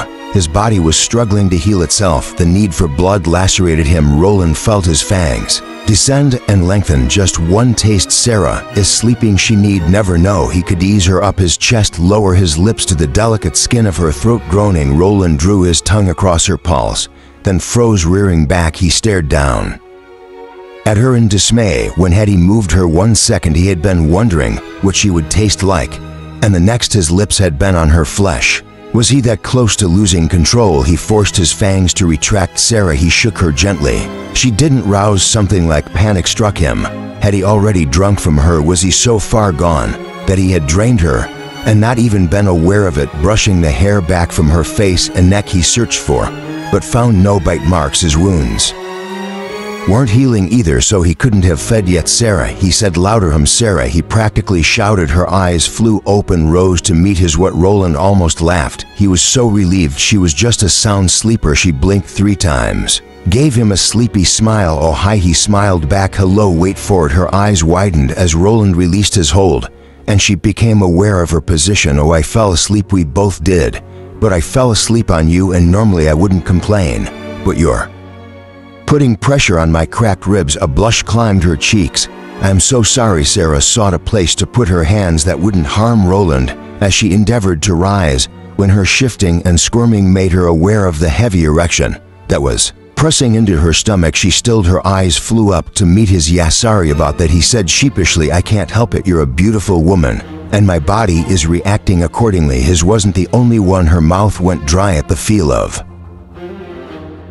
him. Heat pooled low in her belly. His smile fell away. Sarah swallowed hard as she held his gaze. Then her breath caught his. Eyes were glowing, actually glowing with a strange amber incandescence. Hurtling herself up and off him, she scooted backward until the cold metal arm of the futon hit her, but a veil descended over his features as he sat up. What is it? Her heart tripped, hammering with alarm. Sarah virtually leapt off the futon to place more distance between them. Your eyes. He glanced down and readjusted the sheet that covered him to the waist. What about them? There, he looked up. His eyes were brown again, deep dark brown, guarded. Yes, had it been a trick of the light? Don't second guess yourself. You know what you saw. They were glowing. She finished and waited for him to deny it out. He said, as if she had mentioned it might rain tomorrow, I apologize. With everything that has happened, I didn't think to warn you about that. Warn me about what? She queried nervously. What would make someone's eyes do that? It was like something out of a science fiction movie. The affliction that causes my photosensitivity also affects my eyes. I'm told that when the light strikes them at a certain angle, they appear to glow or shimmer strangely. Oh, her heartbeat began to slow. Yes, they do. Forgive me, Sarah. I didn't mean to frighten you. You didn't. She lied, feeling awful now. Geez, it wasn't his fault. And she had made such a big deal about it, leaping away from him as if he were a friggin' cobra. It just caught me off guard, that's all. She finished lamely When he swung his feet around and planted them on the floor, she sat beside him and tentatively asked, "Do you mind my asking what your affliction is?" He shook his head. "Porphyria, porphyria." She repeated silently. She couldn't remember if that was what those kids on the news had had or not. "Is it fatal?" "It would have been this morning had you not found me before the sun did." The thought of it made her feel sick. "So as long as you avoid the sun and other bright lights, the illness won't kill me." "Good. Does it cause blindness?" "No, my eyes are a bit sensitive to bright light, but other than that function normally. If you can overlook the occasional luminescence." Reaching out, she rested a hand on his arm. "I'm sorry I shouldn't have reacted the way I did, and I'm sorry I fell asleep on you too. Don't worry about the former, it's perfectly understandable. And as for the latter," he leaned toward her and proffered a wicked grin. "The latter was my pleasure." Sarah laughed. "I wouldn't have thought someone with injuries as severe as yours would be capable of reacting to that pleasure." He grimaced. "I wouldn't have thought it possible either. But there you have it." It was the closest thing he had come to a verbal admission of the agony he must be suffering. His strength was simply extraordinary. If she were in his position, she would be bawling her eyes out and begging for painkillers, as would most people, male or female. The crunch of gravel outside heralded the arrival of a vehicle. As it pulled into her driveway, the engine fell silent. Rising, Roland wrapped the sheet around his waist and crossed to one of the two windows that looked out onto the front yard. Sarah grabbed the remote and shut off the television. She heard a car door open and close as Roland brushed the curtains aside and peered through the blinds. "It's Marcus." She stood wondering if she should go to the door or wait for Roland to give the okay. The tension that had stiffened his spine at the sound of the car did not lessen as he continued to stare through the window. Did he worry that his friend may have been followed? Boots made hollow thumps on the wooden porch. A knock sounded. Roland left the window and went to the front door. Sarah followed and stood a couple of steps behind him as he unlocked and swung it open. Night had fallen. The moon was almost new in the country.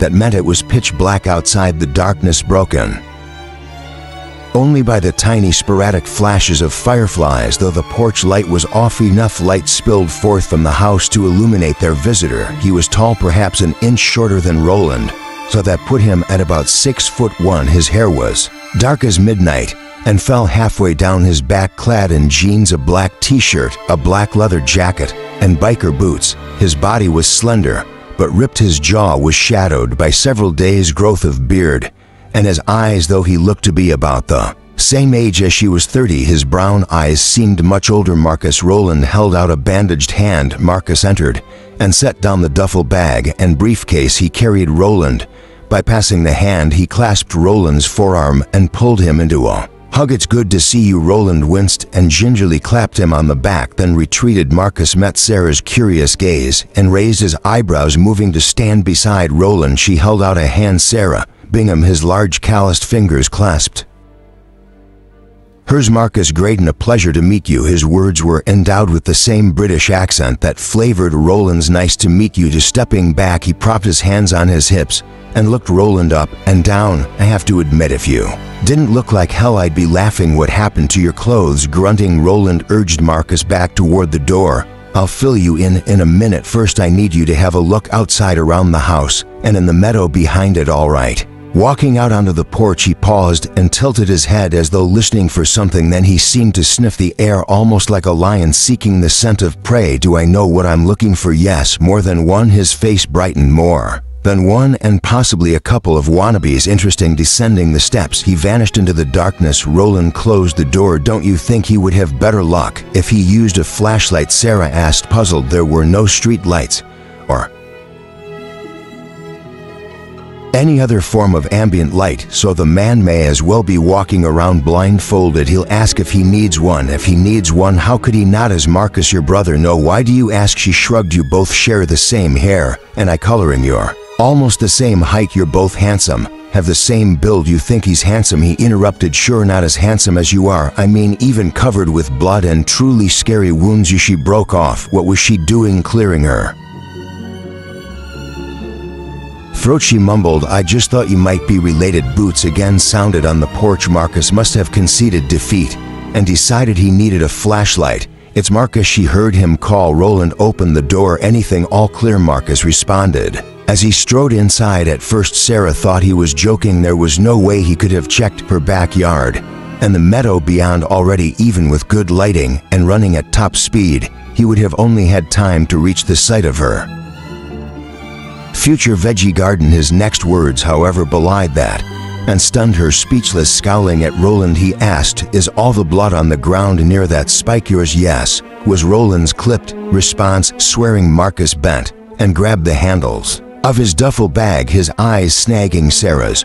"Where's your bathroom?" She pointed to it. "You saw the meadow where they staked him to the ground." "They staked you to the ground?" he roared, turning on Roland. "Yes." "I don't suppose you found a couple of corpses lying about?" "Did you know?" Sarah looked at Roland. "So the guys I hit with the shovel didn't die?" "Apparently not." He didn't seem pleased. She swallowed. "You think they're going to come back?" He nodded. "And since you're the only person nearby, they'll draw the obvious conclusion that you were the one who helped me." That's what she had feared. "What should I do?" He hesitated, as though waging some internal debate. "Pack a bag. You can stay with me until this is all sorted out." Marcus's mouth fell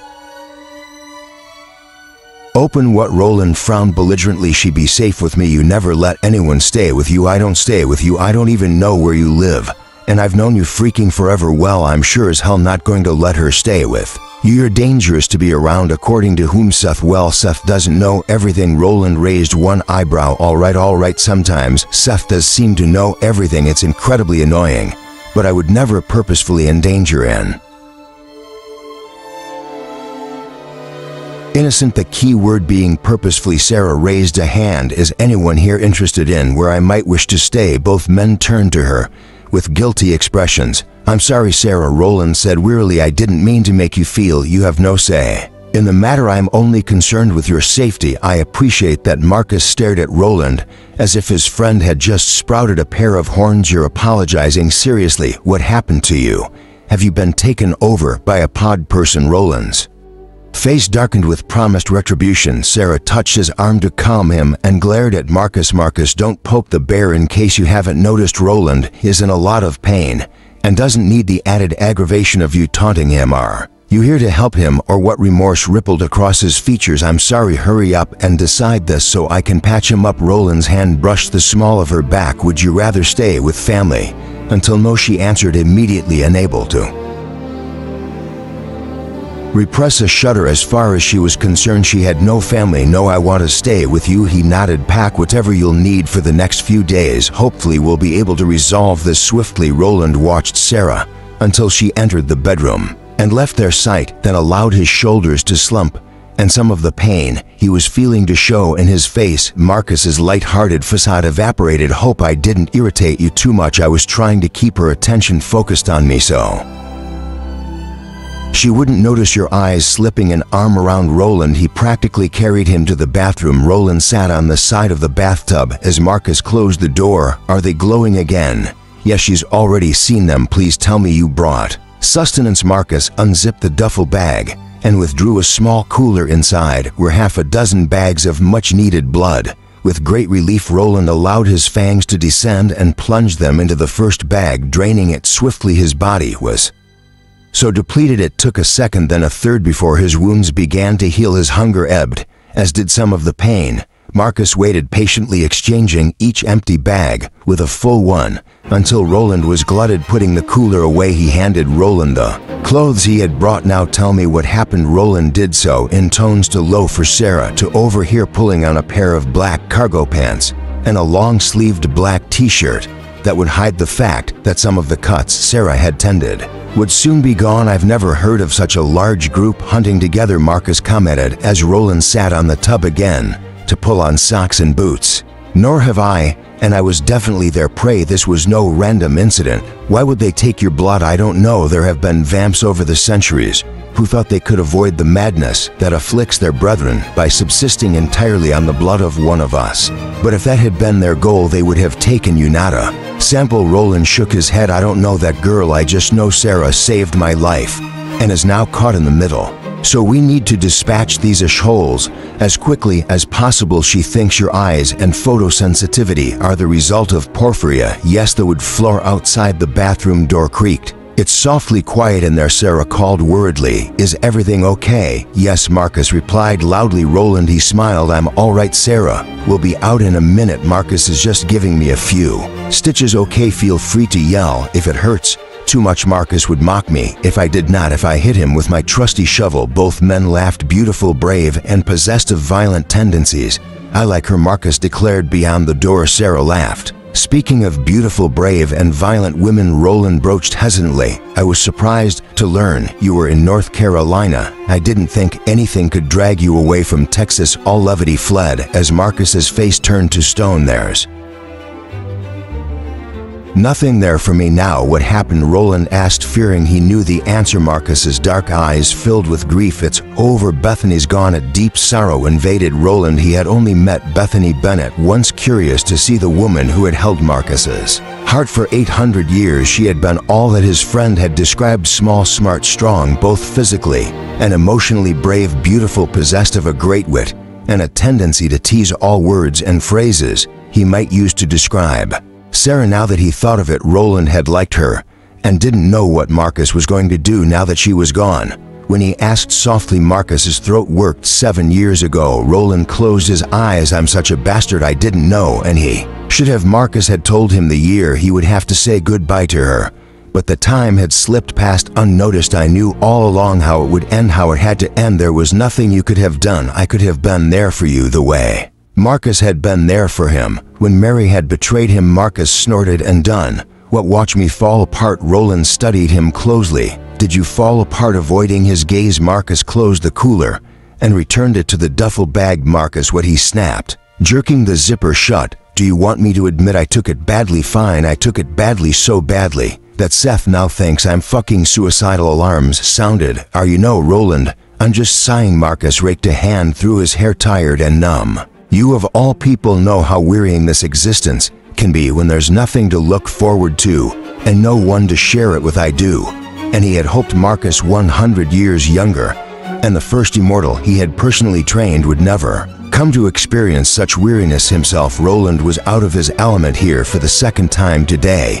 He found himself faced with someone who needed comfort, and he was still uncertain how to render it. "You don't want a hug, do you?" he asked uneasily. Marcus's look seemed to question his sanity. "Hell no." Roland nearly wilted with relief. "Good." Shaking his head, Marcus produced a half smile.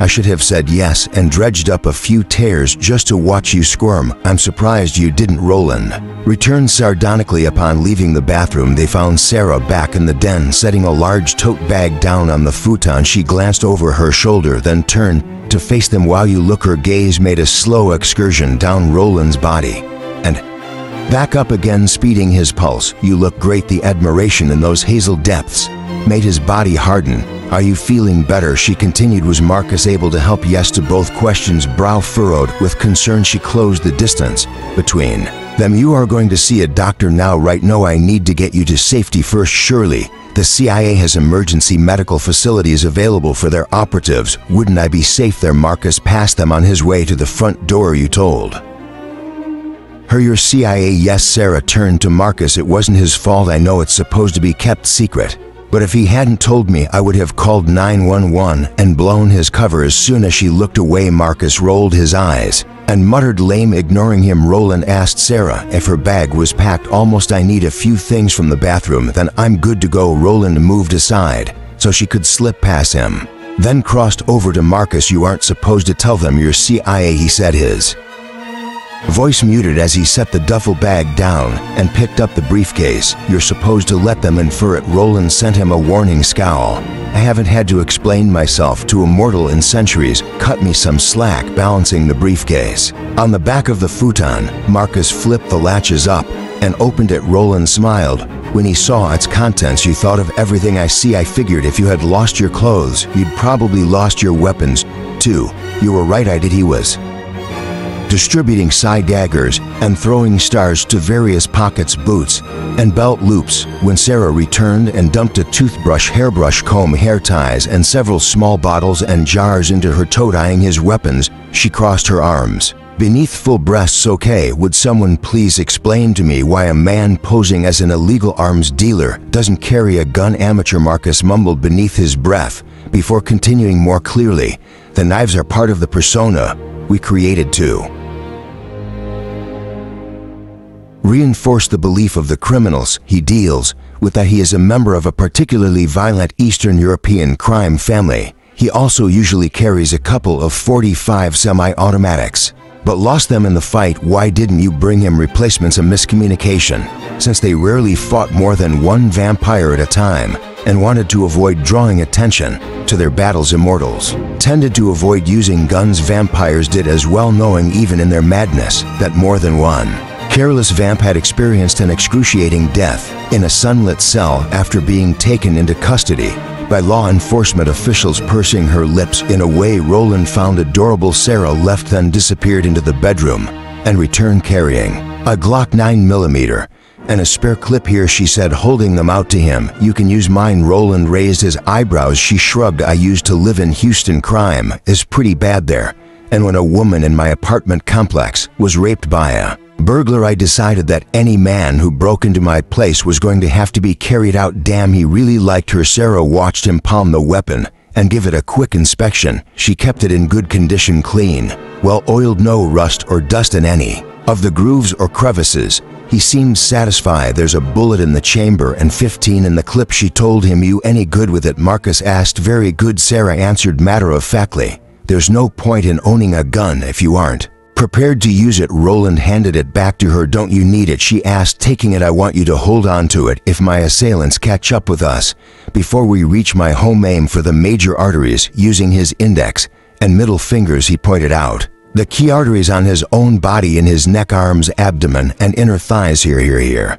And here. Got it? Yes. Every man she had ever chatted with at the shooting range, including cops, had told her to aim for the chest. Then, after seeing what a good shot she was, amended that to the head and chest. Yet Roland was telling her to aim for major arteries. That was odd. Don't hesitate, he stressed earnestly. If you even think one of them is moving toward you, start shooting. Will do, she promised. Marcus cleared his throat. And don't shoot us, she frowned up at him. I just told you I'm good. I never miss my target.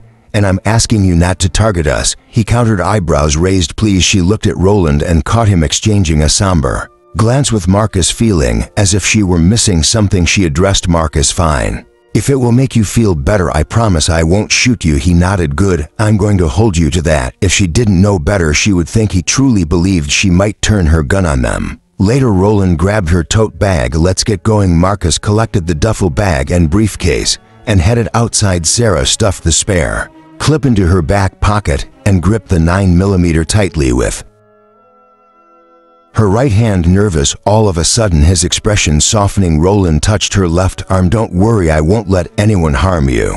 She forced a smile, sliding his hand down until their palms met. He linked his long fingers through hers and gave her hand a light squeeze. Butterflies erupted in her stomach as she followed him onto the porch. How could something as innocent as holding hands sometimes feel so intimate, she wondered as he locked and closed the door behind them. Darkness enfolded them so complete Sarah couldn't see an inch in front of her face.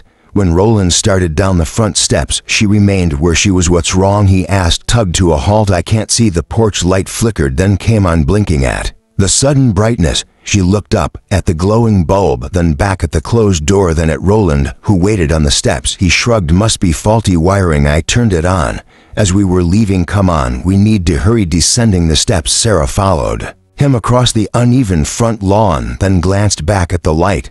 The house was old, the wiring too. Perhaps she shouldn't have exchanged the dim yellow bulb that had originally been in the archaic fixture with a 100-watt one. There had just been too many nights when she had tripped on the uneven ground between the gravel driveway and the front steps, because the lower wattage bulb only lit the porch. The brilliant white light of this bulb spilled down the stairs onto the grass and extended all the way to Marcus's shiny black Prius, which was parked close behind her 16-year-old grungy white piece of crap Geo Prism. Marcus handed Roland the briefcase, unlocked the passenger door, and started around the front of the car. Roland released Sarah's hand and reached for the passenger door handle, then paused. Marcus stopped short. Both men tilted their heads to one side, like an animal that hears a noise pitched to high for human ears as one they dropped the bags they carried and spun. Around to face the trees on the opposite side of the house, I skittered down Sarah's spine. As they raised their faces to the sky, drew in deep breaths, and held them. Man, these guys could be creepy. Roland's chin dipped there. Here, Chapter 5. Such menace glittered in Roland's dark gaze that Sarah found herself taking an involuntary step back as if the movement drew his notice. He took her arm and urged her to stand behind him. Marcus moved to Roland's side, the two forming a solid barrier that protected her front while the car protected her back. I count 8, Marcus murmured, his stance alert. As do I. 8 men. How could they count 8 men, she thought wildly, when she couldn't hear anything but frogs and that weird bug she had never encountered before moving to North Carolina that sounded sort of like a cicada, but not really. Chi. I thought you said you took out 4 of them, Marcus said as Sarah strained to hear whatever it was they heard. I did. Took out as in killed and severely wounded. Do others? Then who the hell are we facing? Roland shook his head. I don't know who he is or what he wants, but he appears to have raised quite an army. The one who staked you to the ground. Yes, unbelievable, Sarah concurred. This was all unbelievable. Shouldn't these guys be nervous or tense or sweating or something? Maybe jumping in the car so they could get the hell out of there, especially when one considered how the previous night's confrontation had ended. Instead, they seemed relaxed, their bodies loose, their deep voices casually ominous. Unlike them, she was a bit of a wreck. Her palms were sweating, every muscle was tense, and her fingers were clutching the Glock in a death grip. The foliage on the opposite side of the large front yard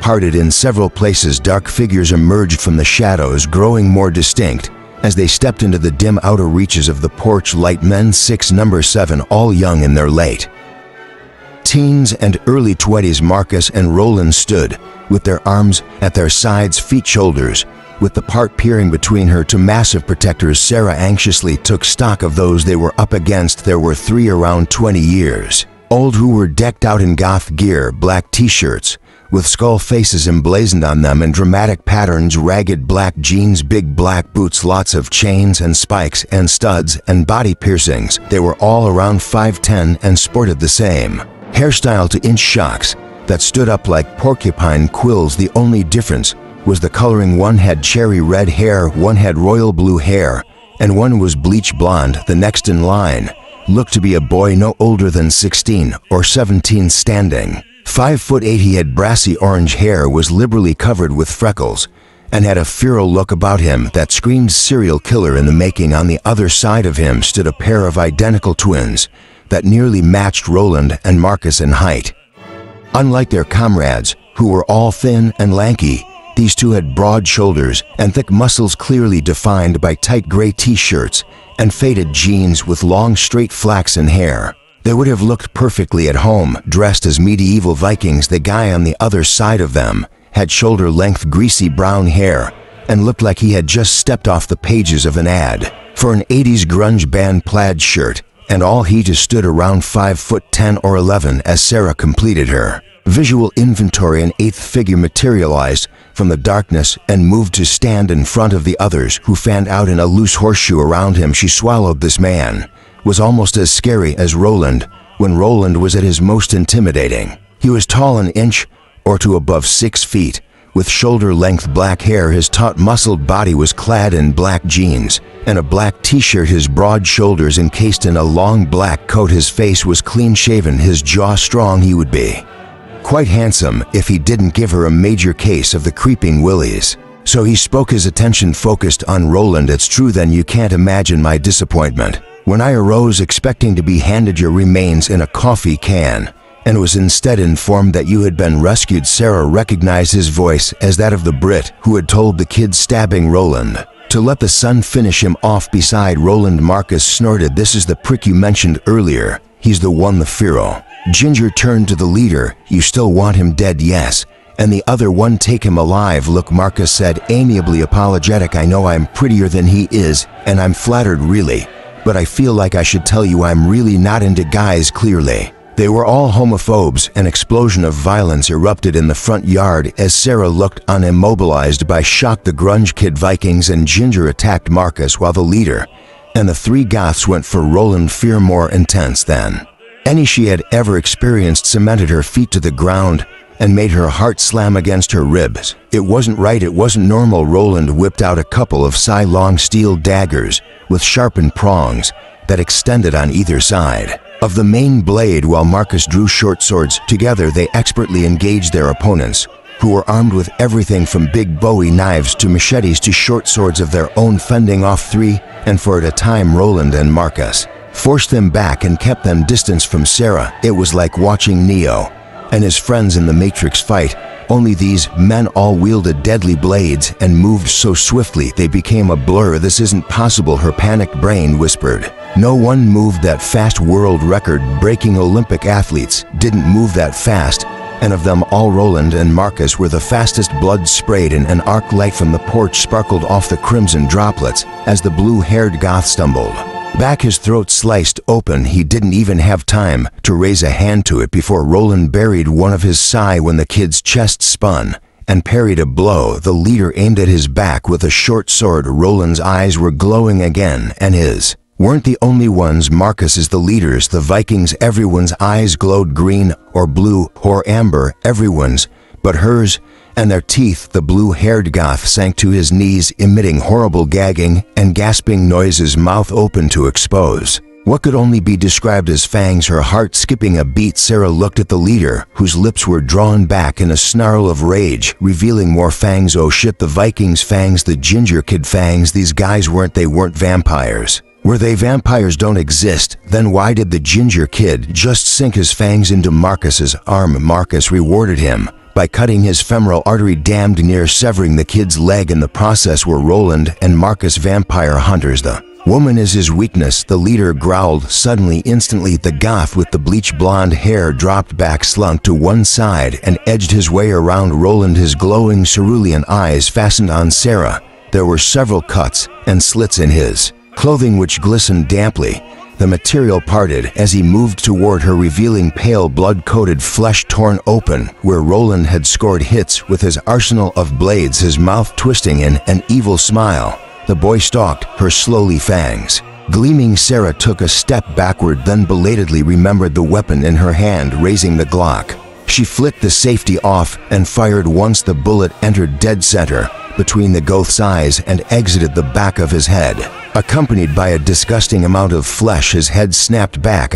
He glared at her. Bitch, that hurt. Crap. Aim for the arteries. As he started toward her, Sarah fired 3 more times in quick succession. Blood spurted from his neck, abdomen, and thigh. His face contorting in fury, he lunged toward her. Wind stirred her hair as a blur of motion swept past her and hit the goth. Metal glinted in the dim light. The goth fell to the ground above him. Roland paused, panting, bleeding from several wounds on his torso and arms. His eerie eyes met hers. Are you all right? She nodded, too frightened to speak. The leader's short sword swung, while Roland was distracted and sliced into his neck. Blood splattered Sarah's face in front. No, she screamed as Roland reeled backward, scarlet liquid pouring down his chest, turning the clock on the leader. She fired repeatedly, eyes filling with tears. His body jerked with each impact. Sarah paused, blinked to clear her vision. She had hit him once in the head and 5 times in the chest, and he was still standing. A throwing star embedded itself in his collarbone, drawing the leader's attention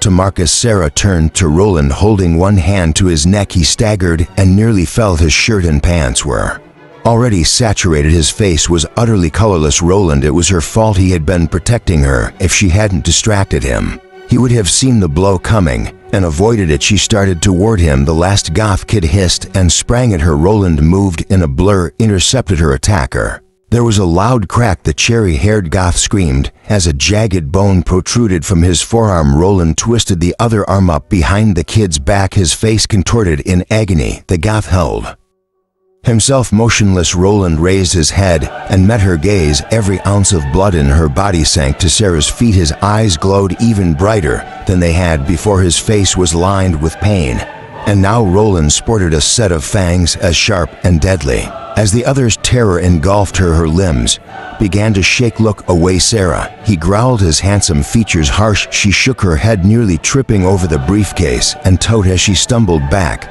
until Marcus's car stopped her. Look away. She couldn't. Roland swore fiercely, then bent and sank his teeth into the goth's neck. He was one of them. Roland was one of them. He was a vampire. Sarah looked around wildly. The Vikings were down, So was the grunge guy, and the ginger kid whose body she saw with horror was beginning to shrivel up like a mummy's. Marcus was fighting the leader. Her front lawn was awash with blood. A dozen more men with glowing eyes were exiting the trees across the yard. She glanced back. Roland was drinking the goth kid's blood, his luminous gaze watching her every move, sliding along the car away from Roland and his prey. Sarah fought down hysteria. Her breath came in short, panicked gasps while a voice in her head shouted, "Go, run, get the hell out of there." When she reached the front bumper, her foot kicked something that made a tinkling noise, barely visible in the shadow. She cast to lay Marcus's keys. Sarah bent, grabbed them, and bolted for the driver's door. Scrambling inside, she slammed the door shut, locked it, locked the passenger door, set the gun on the seat beside her,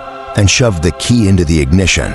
She couldn't reach the pedals. Groping around the base of the seat, she found the adjustment lever, pulled it, and scooted the seat up as far as it would go. Through the passenger window, she saw Roland drop the goth's limp body to the ground. Sarah turned the key. The engine roared to life. His eyes met hers for one drawn-out moment, full of rage and something else, before he turned and met the onslaught of the new vampires. Putting the car in reverse, she stomped on the accelerator and turned to look behind her just as the back bumper slammed into a vampire who had circled around and been heading for Roland's back. She hadn't even seen him coming. His body rolled up, hit the back windshield, and slid off to the side as she turned the wheel back into the two-lane black-topped road in front of the house and hit the brakes. Putting the car into drive, she flipped on the headlights and floored it. Tires squealed. The smell of burning rubber filled the air as the car rapidly accelerated. Trees whipped by dark, unfocused giants. Fireflies blinked and sparkled as she passed. The only sounds that met her ears were the humming of the engine, those weird North Carolina bugs, and her rasping, gasping breaths in the rearview mirror. Her tiny house, its porch light, and the macabre battle taking place in front of it shrank, then disappeared from view as the road curved, rose, and dipped. Sarah's whole body was trembling. Her thoughts were scattered, her actions driven solely by the need to get away fast, too fast to navigate the bends and curves of the road safely. But she couldn't bring herself to slow down. She turned on the high beams, hoping it would compensate for the lack of street lights and let her see any deer that may have ambled onto the road in time to avoid hitting them. Vampires, she thought hysterically. Vampires were real, and Roland was one of them. The hood of the car abruptly buckled when a man seemingly dropped out of the sky and landed on it in a crouch. Sarah screamed as the front of the car nose dove into the pavement. The airbag exploded into her face, slamming her head back into the headrest. The rear end of the car kept moving forward, tires squealing as the car spun around and came to a jarring halt facing the trees on the side of the road. Not wearing a seatbelt, Sarah was hurled like a rag doll into the driver's side door. Glass shattered, showered her, cut her as pain shot through her head and the left side of her face and body. The engine sputtered, then faltered into silence. Dazed, she grabbed the armrest to lever herself upright. Shards of glass sliced into her forearm and through the gauze bandages on her palm. Wincing, she yanked her hand back and sluggishly straightened in her seat. The airbag wilted as it deflated, allowing her to peer blearily through the front windshield. The dark figure crouched on the hood slowly rose to his full height. It was the lead vampire in the long black coat. Sarah whimpered when he met her gaze and smiled menacingly, fangs glinting in the ambient light of the high beams. Terrified, she searched for the Glock, but couldn't find it. It wasn't on the seat, under the seat, or on the floorboard. The vampire stepped off the car and landed gracefully on the pavement. Seeing nothing else she could use as a weapon, Sarah gritted her teeth, picked up a triangular-shaped piece of glass and curled her fingers around the wide end. Aim for the major arteries. Blood welled and saturated white gauze as the sharp edges cut through the bandages and sliced her skin like a knife. The odor of burned rubber spoiled the late spring breeze that ruffled her hair. Strolling to the driver's side door, the vampire stopped within striking distance. Sarah tensed, biding her time. Something large slammed into the vampire, knocking him back at least 15 yards. The glass shard cut deep as Sarah jerked in surprise. Leaning forward, she saw Roland picking himself up and turning to swing his side with the other vampire. Was he protecting her, or was he saving her for himself so he could bite her, suck her blood, kill her? Screw that. Turning the key, she mentally urged the engine to start. Come on. It coughed a few times but did no more come on. She tried again and again, but it wouldn't start. Damn it, her hands slick with blood. She fumbled with the door's lock, unable to grip it. Close to screaming with frustration, she wiped her fingers on her shirt, then finally succeeded throwing the door open. Sarah lurched out and raced for the trees illuminated by the headlights. They were denser than those around her house. The underbrush, thicker weeds that reminded her of ferns, brushed her thighs as she surged forward. The light faded, penetrating the shadows only so far, and Sarah soon found herself stumbling blindly through complete darkness, unable to see where she was going. Fearing she would run headlong into a tree and knock herself unconscious, she slowed to a brisk walk, hands outstretched before her. Branches slapped her in the face, neck, chest, and hands embedding the glass particles more deeply and tugging at her bandages. Her many cuts stung, her head throbbed, moisture welled in her eyes. If she could just get away, far, far away. She could no longer hear the grunts and thumps and sounds of the fight, only the thrashing of the foliage as she plowed ahead, the chee-chee-chee sound of those freaky bugs, the croaking of frogs, and her own frantic heartbeat pounding in her ears. Sarah didn't know how far she had gone, or how long she had been fleeing, when her foot unexpectedly met empty air. Flailing her arms for balance, she lost the battle and tumbled forward. As the ground dropped off in front of her, her hands and knees hit the dirt hard, but didn't stop the momentum that sent her rolling and jouncing down a hill. The trunks of saplings felt like baseball bats striking her as she went. The thin branches of bushes and weeds like whips. Pain burst through the back of her head just before she skidded to an agonized halt. Moaning, Sarah rolled onto her back. Flashing lights that had nothing to do with fireflies winked at the edges of her vision. Dizziness assailed her, making her feel as if she were lying on the deck of a ship being tossed about by a violent storm. If she could see her surroundings, no doubt they would be spinning. Nauseatingly shifting to her side, she braced her aching hands on the cool grass and cautiously sat up. The throbbing in her head intensified, as did that in her newly bruised ribs. But she couldn't just sit there, she had to keep moving. Unable to suppress a groan, Sarah managed to gain her feet with the help of the tree that had ultimately ended her descent. With the hill behind her, she headed forward, arms extended. There didn't seem to be any more trees or shrubs, just tall weeds or grasses that stroked her knees. North Carolina was full of rolling meadows and hayfields. She must have wandered into either one or the other. A branch snapped behind her somewhere up the hill, panic returning with a vengeance. She took off running, though. She had left the shadows of the trees. Her surroundings were no brighter, so she couldn't see a thing. Blindly racing forward at top speed was nearly as terrifying as knowing that a vampire was pursuing her. Sarah had not experienced this kind of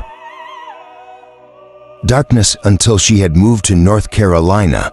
The sky of a sprawling metropolis like Houston was never completely dark unless a hurricane like Ike took out the power. Tripping over some unseen object, she went down hard on her hands, elbows, and knees. Got up, raced forward, breath coming in gasps that spawned sharp stabbing pains in the right side of her chest. Fell hard, got up, raced forward, tears now streaming down her face. Tripped, stumbled, kept going, tripped, fell hard. She almost couldn't get up this time. Pain and fatigue clawed at her. If only she could see where she was going. Holding her right side, where one of the saplings had struck her ribs, she took off at a jog, too damn tired to go any faster, and slammed face first into a tree. Rebounding off it, she staggered back a step. Strong hands abruptly gripped her upper arms as amber eyes blazed down at her. It wasn't a tree. Screaming, she fought with all of the measly strength she had left. Sarah, a familiar voice called. As the hands gently shook her, she sagged weakly. Roland, yes. The dizziness returned. Please don't kill me, she murmured, then sank into oblivion. Roland caught Sarah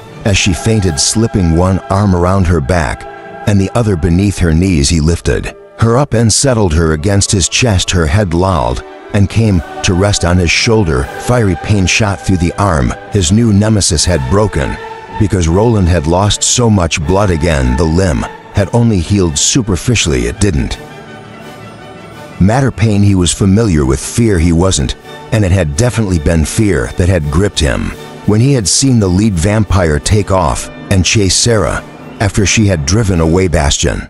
He had heard one of the flunky reinforcements call him, giving in to impulse. Roland buried his face in Sarah's tangled leaf-strewn hair. The pleasant citrus scent was now suppressed by that of the forest mulch she had collected in her flight, his preternaturally enhanced senses reassured him that her heartbeat, though rapid from sprinting and panic, was strong. The intense relief he felt was disquieting. Roland raised his head. She looked like hell. Unlike Sarah, he could see clearly in full darkness, and his first glimpse of her had been a shock. The left half of her face was smeared with blood that oozed from a gash near her hairline. Her clothing was torn in half a dozen places and coated with so much dirt, leaves, and grass that even if he hadn't seen the path she had cleared on her way down the hill, he would have known she had taken a bad fall. The bandages he had carefully wrapped around her hands were gone, her fingers and palms blood from numerous cuts, some of which still had pieces of glass lodged in them. So did her left forearm. Her right forearm and elbow were scraped, both arms, her chin, and her collarbone sported pink patches that would no doubt morph into ugly bruises over the next few days. She must have been in agony, yet she hadn't given up. When he reached the bottom of the hill, Roland had been astounded to see her running blindly across the meadow, running, not walking. He frowned down at her. Had she been running from him or from Bastian? Just as he had hoped, she had wasted no time in leaving after he had tackled the bastard, breaking several of the vamp's ribs, so she couldn't have known who the victor would be. Not that he would call himself the victor. He hadn't defeated Bastian. Bastian had decided a strategic retreat was in order. When it had become clear he wouldn't win, worried about Sarah, Roland had elected not to pursue him. If Sarah had known Roland was the one trailing her, would she have stopped or continued to run? He had seen the horror suffuse her face when she had realized what he was. It was the same he had seen consume Mary when he had mistakenly taken her into his confidence. He barely knew Sarah, so it shouldn't have hurt, but it had. Roland stiffened when that male roar rent the air, a warning, a charge sounded. What the hell happened to my car? Marcus, relaxing. Roland shook his head and started back to face his friend's wrath, jostling his precious burden as little as possible. He snorted a sound rife with self-mockery. Precious burden. Sarah didn't mean anything to him, never would mean anything to him, never could. It didn't matter that she was one of the most intriguing women he had met in centuries, nor that she had been all that is kind to him, laughed with him, teased him, slept curled up against him on her futon, so soft and sweet. Now that she knew what he was, she would despise him, and knowing that only a fool would allow himself to care for her. Sighing deeply, the self-proclaimed fool trudged up the hill and forged through the trees. Marcus paced back and forth beside his car in long, angry strides that would have been more impressive if they weren't hampered by a pronounced limp. When the lead vampire had taken off after Sarah, Roland had quickly finished off his foes and followed, leaving Marcus behind to battle the half-dozen who were left of the new arrivals. Not that he had minded, he could handle it, and had, though not before a Marilyn Manson look-alike. Why did so many new vamps find it necessary to submerge themselves in goth facades? Had shattered his right kneecap. That particular vamp had then unwillingly supplied the blood that had healed his leg enough for Marcus to continue and eliminate all comers, after which he had raced here and found this freaking vamp would pay. Swearing fluently, he stepped into the open driver's door and, despite his wounds, effortlessly pushed the vehicle off the road. He wasn't sure what was wrong with it beyond the obvious damage done to the body. It looked like someone had dropped a wrecking ball on it, but it wouldn't start. Slamming the door shut, he resumed his pacing. He was full of rage and pain and adrenaline, and hadn't felt this alive in years, 7 years to be exact, and Marcus liked it a lot, which was why Seth was worried about him. Seth must have intuited it. Marcus didn't know how, because Seth had not hunted with him or witnessed the change firsthand, yet Seth had accused him of taking unnecessary risks and being self-destructive before banishing him to small-town North Carolina, where vampires were generally fewer in number. Marcus smiled grimly. But Seth's plan had backfired tonight, had been great tonight. He had been presented with a challenge that could very well have defeated him tonight. He felt alive. The foliage on the other side of the car parted and Roland emerged carrying a bloody and battered Sarah. Marcus halted, thinking her dead, until he picked up her racing pulse. Is she okay? She will be. Roland glanced at the white Geo Prism parked several yards behind the Prius. Marcus shrugged. I thought we might need it to catch up with her if the vamp didn't get her first. Sorry about your car, Roland muttered, heading for the prison. Marcus followed and opened the passenger door for him. Don't worry about it. I already called Rawdon. He and his cleaning crew will take care of it. Roland said nothing, just eased inside the cramped vehicle. Marcus watched his friend curiously. Roland wasn't behaving in his usual irascible distance himself from everything and everyone manner. In fact, he didn't seem to want to distance himself from Sarah at all, curtly refusing Marcus's offer to take her until Roland was settled, instead tightening his hold on her and keeping her with him. Roland's touch was downright possessive as he cradled Sarah on his lap and arranged her just so, ensuring she would be comfortable under Marcus's bemused gaze. He then gently cupped a hand protectively over her head and motioned for Marcus to close the door. Marcus closed it, fascinated, and circled the rear of the car. Who the hell was this woman? And how had she managed to snare Roland's interest so quickly? Because she had definitely snared it, squeezing his long frame. Behind the wheel, he closed the door and turned the key. The engine sputtered to reluctant life. "Where to my place?" Roland said, not looking up as he carefully began to pick pieces of glass out of Sarah's hair and drop them to the floorboard. Marcus pulled onto the road and followed Roland's directions. "Did the vamp do that to her?" "In part. He jumped onto the hood of your car and brought it to a crashing halt." Marcus frowned, judging by the way the tires had squealed and smoked as Sarah had sped away from the house. She had been going damned fast. How did he catch her? From the corner of his eye, he saw Roland shake his head. "I don't know. I've never seen a vampire move so swiftly. Fortunately, I got there before he could lay a hand on her, and she ran away. What we fought. Did you kill the fucker?" "No." Bastian chose to retreat, and Roland hadn't gone after him. Very telling, his name is Bastian. That's what one of his men called him. By the time I found Sarah, she had tumbled down a wooded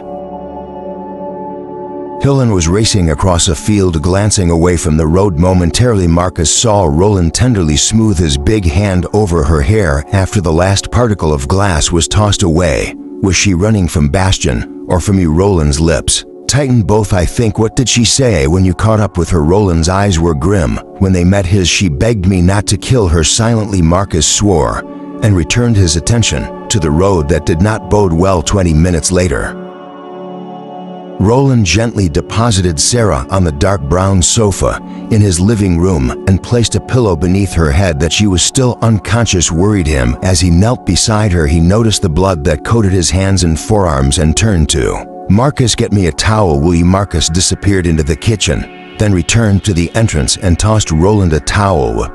"What are you doing?" Roland began wiping the blood from his hands. "She has a nasty head wound and some bad bruises and scrapes. I'm going to heal her." "Oh no, you're not. Not until you feed. You've lost a lot of blood and have much more severe wounds of your own. You know what will happen if you heal her without feeding first." "I'm not going to put my needs before hers." "Marcus, she saved my life and you saved hers, so the two of you are even. Hers would not have been in danger if she hadn't found and helped me." "Oh please, do you really think that after babysitting you and watching the sun roast your hairy ass Ren and Stimpy would have walked past her with a smile and a wave and continued on their merry way? She's a lovely woman living alone in the middle of nowhere with no one nearby to hear her screams. They were stabbing you because they wanted to know what it felt like. What makes you think they wouldn't have raped and tortured her just to see what that felt like? If you ask me, she's damned lucky she did find and help you so you can stop playing the martyr and feed." Ignoring him, Roland tossed the towel aside and settled his palm on the ribs. He had seen Sarah clutching as she ran. Just as he had suspected, 3 of them were cracked. His hand heated as he focused his flagging energy. His own ribs began to ache as hers healed beneath his touch. Releasing her, he shifted uncomfortably. Here, a bag of blood appeared a few inches in front of his face. Roland's gaze followed the arm, offering it to its owner. Marcus now stood behind the sofa. "I brought it to you in case you were simply too tired or lazy to get it yourself." Roland brushed it aside impatiently. "Get that out of here. Stop being stubborn," Marcus demanded. "You need it, and she's unconscious. But she could wake at any moment." Actually, she already had. Chapter 6. Sarah had been flirting with consciousness ever since Roland had settled her on what felt like a very comfortable sofa. Roland was a vampire, Marcus was too, and she was now alone with them and terrified of what they meant to do to her. She needed to escape, but had no hope of outrunning them. So she had enacted the only plan she could think of, with her head pounding and sharp pains darting through her chest every time she took in a breath. Feign sleep, eavesdrop, gather information then sneak away at the first opportunity. The hardest part so far had been keeping her heartbeat steady and slow despite her fear, and not flinching when Roland had touched her sore ribs. Well, no, the absolute hardest part had been not freaking out when Marcus had told Roland to feed, assuming she would be the main course. The more she listened, though, the more uncertainty crowded her. Roland didn't sound like the soulless predator she had seen suck the blood of that goth kid in her front yard. He sounded like the nice guy she had spent the day with, the one who would let her sleep on him without copping a feel disinclined to complain about her weight resting on his many wounds. He sounded protective of her. "And Seth thinks I'm unreasonable," Marcus muttered. "She knows what we are, and she's already seen me feed once, Marcus. I don't want her to see me do it again. She'd be scared enough when she wakes." "Not necessarily. Clearly, you didn't see her face when she dove for the car and screeched away inwardly." She winced. "Geez, that sounded cowardly. I was preoccupied, if you'll recall," Marcus responded dryly. "Besides, she was only afraid because she thought you were a vampire like the others. Once you explain that you're not, that you're an immortal, she come around." "He wasn't a vampire. What was an immortal?" "The way Mary did," Roland asked dryly. "Who was Mary?" Marcus snorted. "Mary was a twit infected by the superstitions of her time and easily influenced by others. She was not a twit. She was well educated. She was a blue stocking, a student of the classics, with a head in the clouds. Despite her love of books, she knew little more of the world than her female peers, and as I said, was easily influenced by others. Perhaps if she had been capable of thinking for herself, she wouldn't have betrayed you the way she did." Roland grunted. "None of that matters anyway, because Mary and Sarah are two different people. Mary would never have hit a man in the head with a shovel to save you. Sarah did." "Well, that made her feel better. Plus, I happened to see a number of paranormal romance novels on her bookshelves when we were at her place, so she may not freak out at all." "What do you know about romance novels?" Roland asked skeptically. "Bethany liked them. I recognized several she had read. Well, liking the fiction doesn't mean Sarah will like the reality." The pain in her head increased minutely when Roland carefully prodded the left side of her forehead, then brushed her hair back. "I don't really care whether she likes it or not, as long as she accepts it and doesn't rat us out. I'm not worried about that, really. You, the king of paranoia, aren't worried she'd blab our secret. If she did, who would believe her? She'd be locked away in a loony bin faster than she could say no sparrow to not. If she led the police here, I'd make sure she couldn't. She didn't see the way here. A blindfold or a sedative will prevent her from seeing the way back, or better yet, I could have Seth pop in and transport her." Sarah sensed movement above her face before Roland's hand withdrew. "What are you doing?" He sounded surprised. "Stopping you from doing something stupid." "Let go of my arm." Marcus' fear surged to the surface again at that ominous warning. "Feed first, then heal her." What did that mean? Heal her? Heal her as in render first aid? Why was it so imperative that he feed first? She recalled the soothing heat that had suffused her chest when he had touched her ribs moments ago. The sharp pains had vanished, as had the ache. She was once more able to take deep breaths. What had Roland done to her? "When she wakes, I don't want the first thing she sees to be me holding a bag of blood to my lips." Roland bit out, "Oh crap, he is a vampire." "Then hurry up and feed before she wakes. She's already close." Her breathing is changing. She swore silently. "Then leave the room and feed, and have her wake up alone." No, a charged silence followed. "Oh man," Marcus breathed, "you like her?" "Against her will." Sarah's eyes flew open and sought Roland's reaction. He was kneeling beside her, his hair mussed and damp with perspiration around his face. The terrible wound in his neck was sealed, and no longer blood. A long cut followed his jawline from his right earlobe to his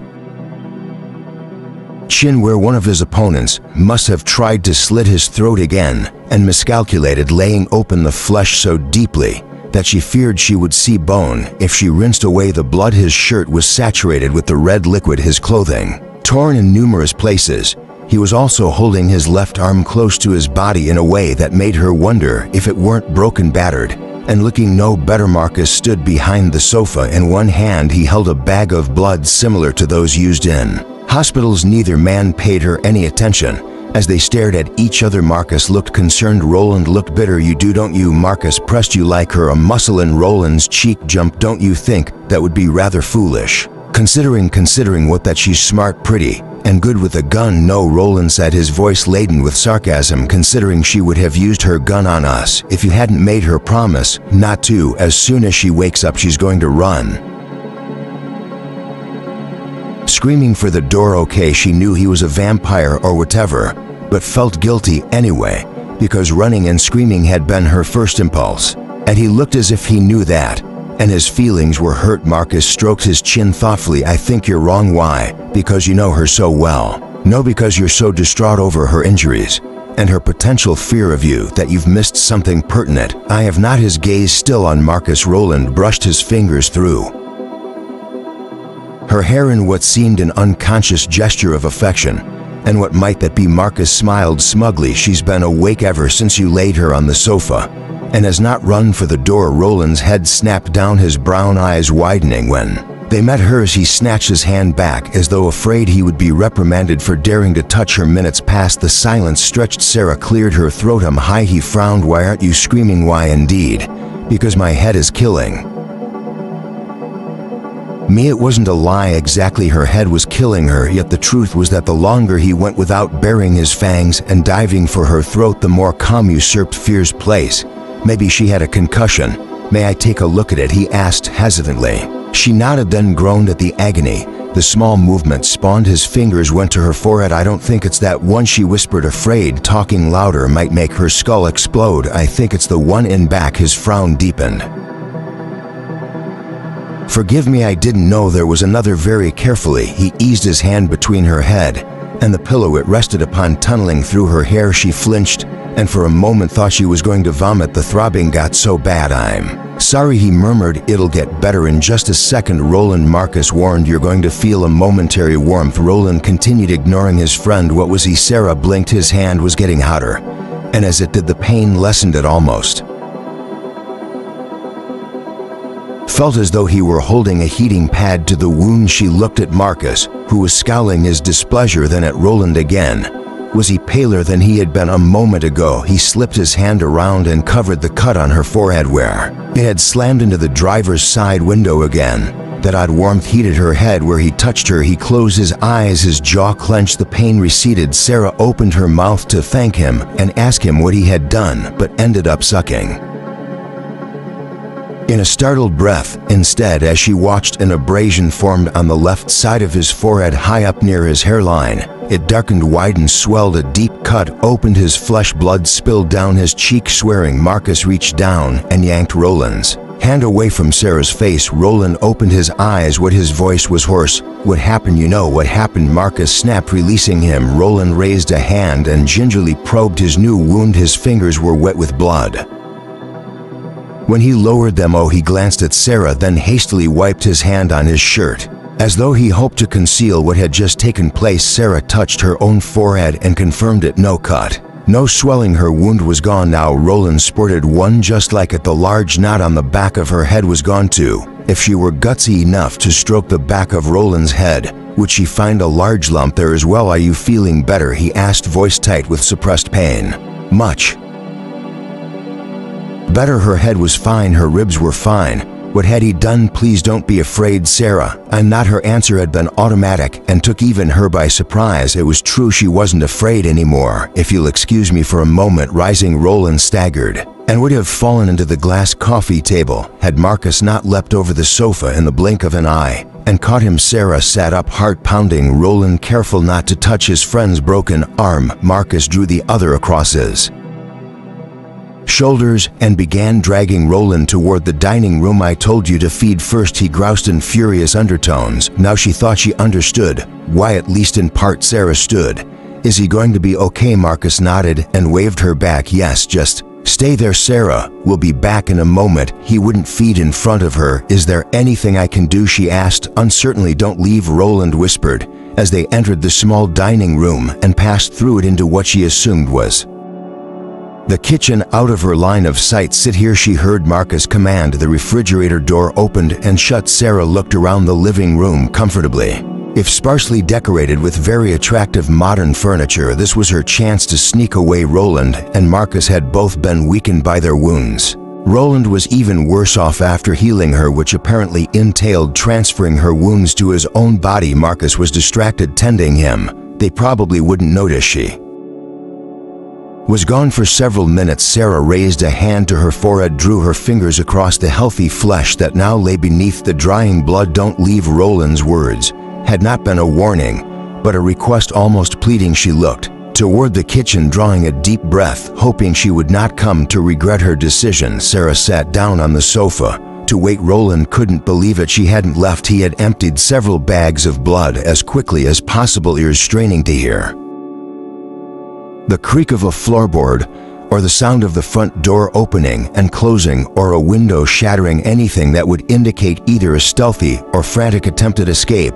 He had taken a moment to rinse the blood from his face, strode through the dining area into the entrance of the living room, and she hadn't left. Sarah was still there, sitting on the sofa, studying her hands. He watched her for a moment, both relieved and puzzled. Why wasn't she freaking out? Did she merely feign calm in order to gain his trust so she could leave, then return later with a band of humans to kill him? Sarah glanced over and noticed him standing there. Are you feeling better? Yes, thank you. You look a lot better. Unease flickered across her expressive face. Is it because you fed? Yes, no point in denying it. He felt awkward as hell admitting it though. Oh, that's it. You still aren't screaming? Is that the usual reaction you get when people realize you're different? Yes, generally. Marcus stepped up beside him. We also get shrieks, curses, pants wetting, vowels releasing. Sarah grimaced. Religious recitations. Her eyebrows rose. Religious recitations. You know, get thee back, you He nudged Roland. What was it that priest called us? Roland rolled his eyes. Which one? They had had run-ins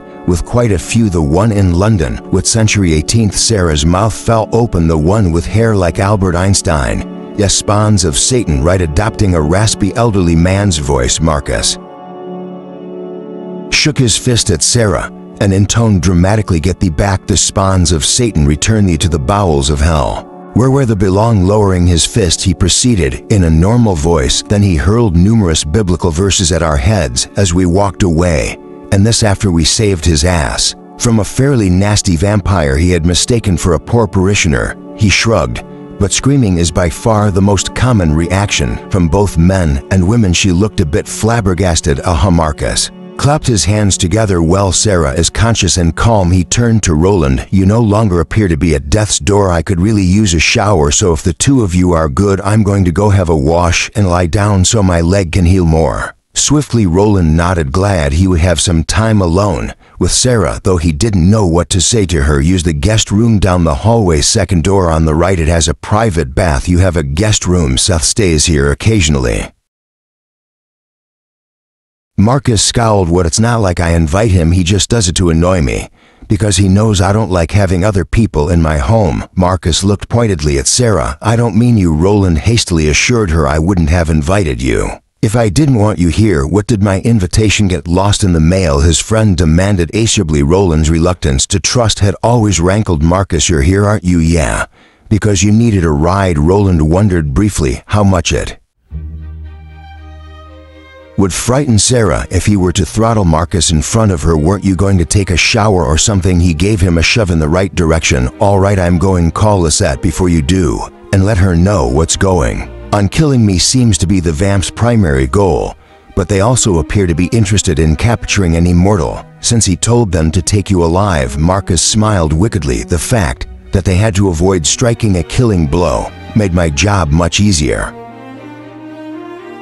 Lucky you. Chuckling, Marcus strode down the hallway, entered the guest bedroom, and said, hey, this is nice, and closed the door. Roland turned back to Sarah and found her staring at him somberly, futilely. He searched his brain for something to say that might put her at ease and what make her like him. Dream on. I'm still not screaming, she pointed out softly. He felt a smile tug at his lips. I noticed she looked down at the hands resting upon her knees, palms up. I might scream once I start picking the glass out of these cuts, though. Do you by any chance have a pair of tweezers I can borrow? He ducked back into the kitchen and snagged the tweezers from his first aid drawer. Adding a bowl of water and a clean towel, he rejoined Sarah in the living room. The coffee table was glass, set in a heavy wood frame with a sturdy base. More than capable of supporting his weight, Roland seated himself on it directly in front of her and parked his big feet on either side of her knees comfortably. Splayed setting the water and towel down beside him, he leaned forward, braced his elbows on his knees, and arming himself with the tweezers held his left hand out to her. Sarah eyed the tweezers with dread, but trustingly placed her right hand in. His damned if that didn't make him feel all warm and fuzzy inside. Roland studied her palm, and the underside of her fingers. There were numerous small pieces of glass embedded in her tender skin. The base of her thumb and the bend of every finger, closest to their tips, boasted deep cuts that looked as if they had been carved by a knife, while the other punctures, scrapes, and cuts had ceased bleeding. These 5 were still oozing. He cast her a questioning look. When that guy landed on the car and wrecked it, I lost track of the clock. The only other weapon I could come up with was a chunk of glass. Quick thinking, he praised she was a fighter, kept a clear head, and didn't give up easily. He liked that, positioning the tweezers over one of the bloody shards. He warned, "This is going to hurt, I know, let's just get it over with." Roland plucked out the first piece of glass. She winced as he removed another, and another, and another. He hated to hurt her, but it had to be done. "I feel like such a worse," she admitted as he worked, squirming over a little thing like this when you had metal spikes driven through your hands. He shrugged. "I'm accustomed to such." "You aren't. Are you serious? That sort of thing happens to you often?" "Actually, no. I usually only come up against 1 or 2 opponents at a time. But even then, broken bones, deep lacerations, and gunshot wounds can result." He double-checked her palm, made sure he had removed every sliver, then moved on to her fingers. She jumped. "Oh, sorry. That just slipped out." He shook his head. "I know how much glass can hurt." He had been chucked through many a window, glass door, and mirror over the centuries. When Roland heard her heartbeat accelerate a little later, he wondered at its cause. "So?"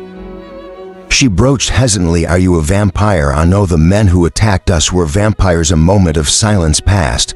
"But you have teeth like them, and their eyes glowed like yours. And I saw you drink that kid's blood." She also knew he had been imbibing in the kitchen, thanks to Marcus's lack of subtlety. "It's a little complicated. I'm an intelligent woman." He smiled. "I know you are. I'm just trying to think of the best way to explain it." She cocked her head curiously. "Surely you've done it before." "Yes," he acknowledged, "but it's been a long time." How long? He thought of Mary. "Almost for centuries." A quick glimpse showed him wide hazel eyes. "How old are you?" "Oh, sorry, 937. "You're 937 years old." "Yes, you have fangs, drink blood, and have lived almost 1,000 years. But you're not a vampire, correct?" "Explain. Please give me a moment first. I think I've got all the glass out of this one." Setting the tweezers aside, Roland sandwiched her hand between both of his and closed his eyes. Heat built in his hands, then entered hers, seeking and healing her wounds. Pain, like needles, pricked his right palm and fingers before swiftly receding. Opening his eyes, he relaxed his hold and bent his head to examine her hand. Sarah did too, leaning forward until her forehead nearly touches. Her curious expression morphing into one of fascination when she saw her cuts were wholly healed. "That's amazing." Shifting so that he held her hand over the bowl of water, Roland rinsed it with the cool, clean liquid. Dirt and blood were washed away, revealing healthy flesh bereft of either wounds or scars. He dabbed her skin dry with a towel and set it aside, then trailed his fingers over her palm in languid strokes, soft circles that widened gradually down the length of one finger, up the next, dipping in between. He told himself he was just checking to be certain all was healed, but he really just wanted to touch her. Her heart began to race, the sound easily detected by his immortal ears. He raised his eyes, met hers. "Am I hurting you?" "No," she answered, her voice a little breathless. "Not pain." "Am I scaring you?" he asked, still stroking. "No, not fear." "Your pulse is racing." It as she licked her lips, his eyes followed the motion. The sight of that small pink tongue moistening her full lower lip, speeding his own pulse until it nearly matched hers. "My senses are heightened. I can hear it." Her eyes widened. "You can't read my thoughts, can you?" "No, thank goodness," she whispered, and his interest spiked. "Why, what would they tell me if I could?" "Something naughty." He hoped nothing, yet she blushed as she said it. Gently extracting her hand from his, she pressed it to his muscled chest above his heart. Roland sucked in a sharp breath. "You have a heartbeat," he nodded, caught off guard by her tender touch. "I'm not dead or undead, as I believe much of the vampire lore claims." She slid her hand up his chest, over his collarbone, and splayed her fingers on his neck. The strength of the desire, that small caress, Inspired shocked him. Your pulse is racing too, she said softly, and it certainly wasn't because he was afraid of her. Although there was a hidden part of him that did fear her, the feelings she raised in him were too intense, too alarming. He wanted to watch over her, protect her, keep her safe. He wanted her to accept him for who and what he was. He wanted her to like him. It was insane. He had known her for too brief a time to be this drawn to her, this vulnerable. He couldn't afford such weakness. She cupped his jaw in her tiny hand, flooding him with more of that foreign tenderness. Her thumb slid across his chin to the other side. It was all he could do not to turn his head and bury his lips in her palm. Your wounds have healed. Her gaze flickered from his neck where Bastian had cut his throat the first time to his jawline where Bastian had tried again and missed, to his forehead where her wound had opened on his body. When he healed her, all three were either gone or had been reduced to scars that would fade while he slept. Many of them have, yes, a few like his broken arm and a couple of deep stab wounds were better, but would require more blood and rest to mend completely. But you're not a vampire. No, Marcus and I and others of our ilk prefer to be called immortals. Our human assistants call us immortal guardians. She lowered her hand and leaned back against the sofa cushions. Whom do you guard? Humanity from vampires. Yes. Roland picked up her left hand and readied the tweezers, reluctant to begin anew and cause her more pain. I'm not really understanding how you differ from the vampires other than that they're holes. And you're not. He laughed. Some of my colleagues might disagree with you on that one. Then they must not know you well, she protested, and warmth engulfed him once more, forcing himself to focus on the glass that sparkled like diamonds amidst the blood and torn flesh of her palm.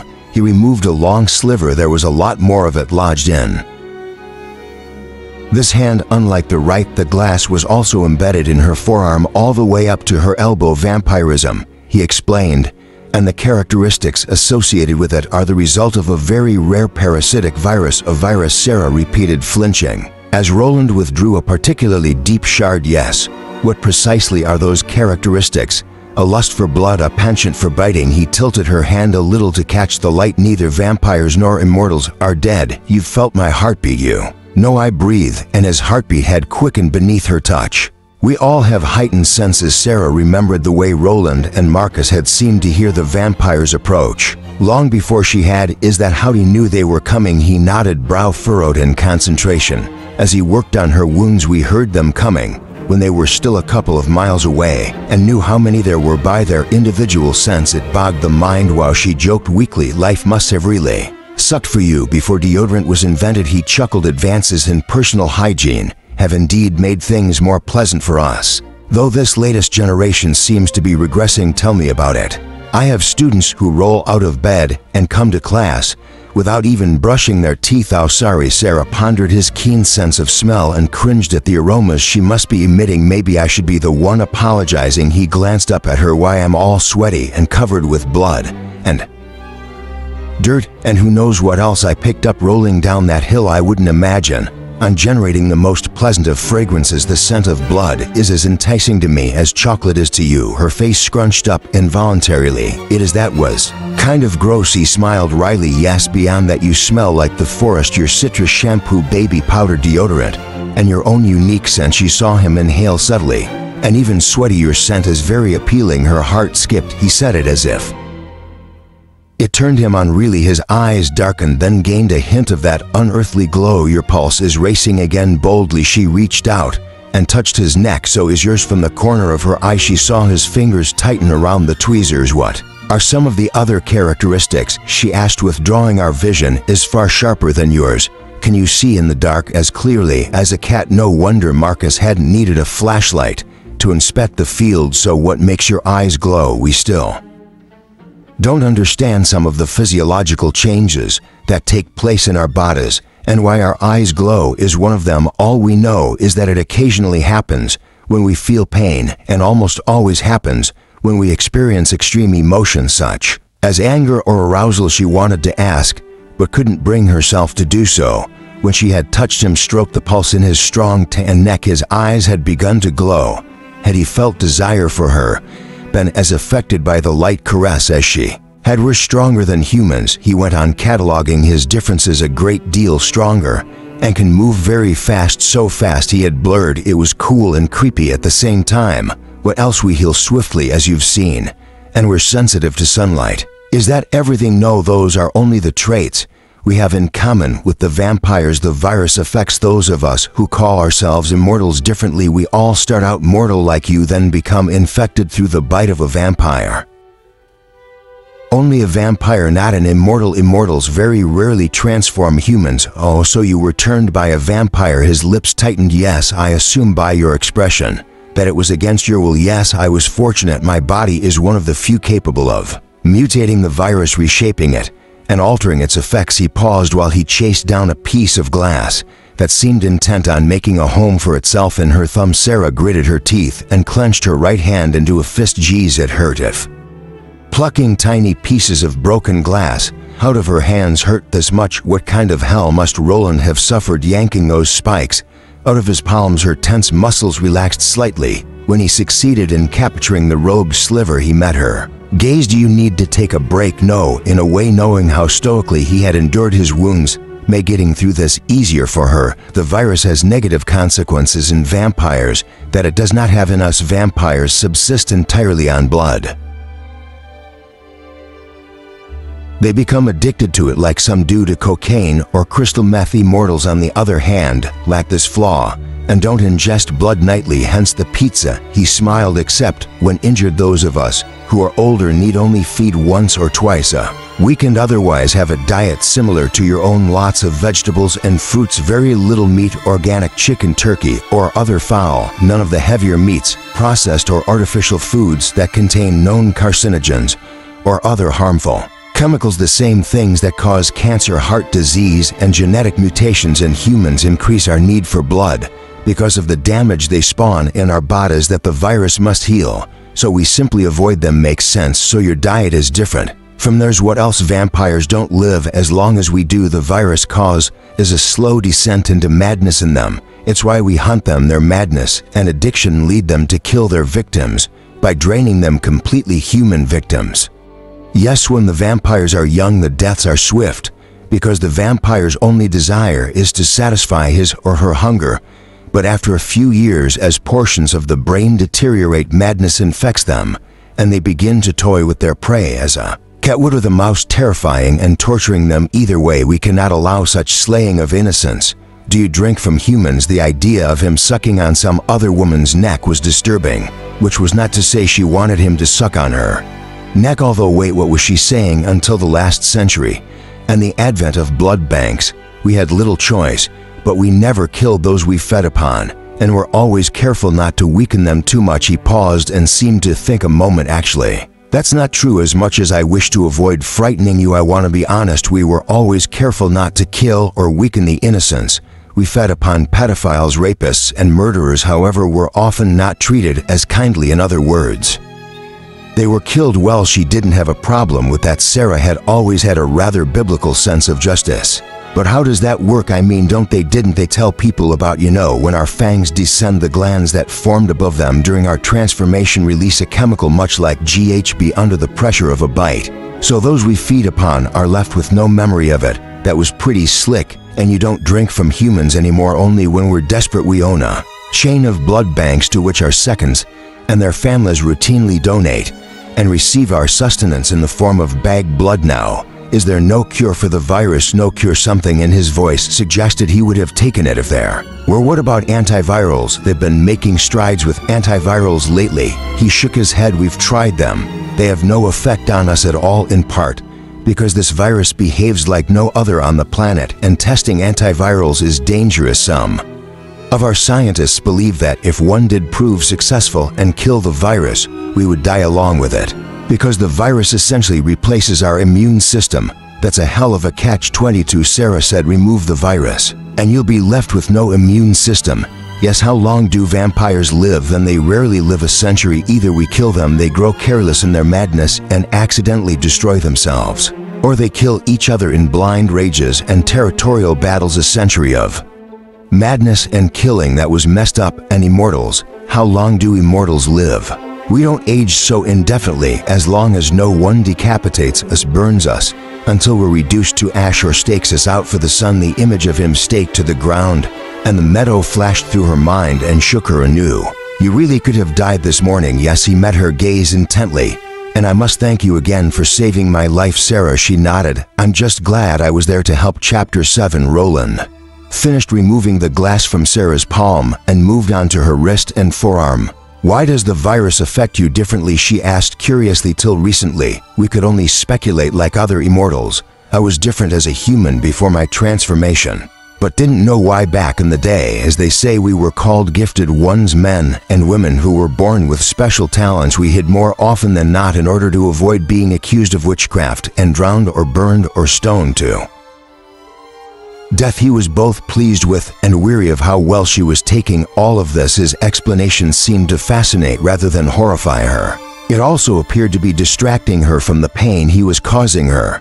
"It became apparent early on that I had been born with the ability to heal with my hands. That isn't a result of the virus." He shook his head. "One of my earliest memories is of finding a bird with a broken wing in the bailey not far from the steps of the keep. I felt sorry for it and picked it up, cupped my hands around it to hold it still. The next thing I knew, the wing was mended and the bird was flying away." Several men and women who had seen it crossed themselves. I didn't understand why his mother, having witnessed the miracle, had rushed to his side. My mother stared at me with such fear in her eyes. "You have been blessed, sweetling, with a wondrous gift, but others will not see it." So she had told him in the seclusion of her solar. "They will think you cursed. They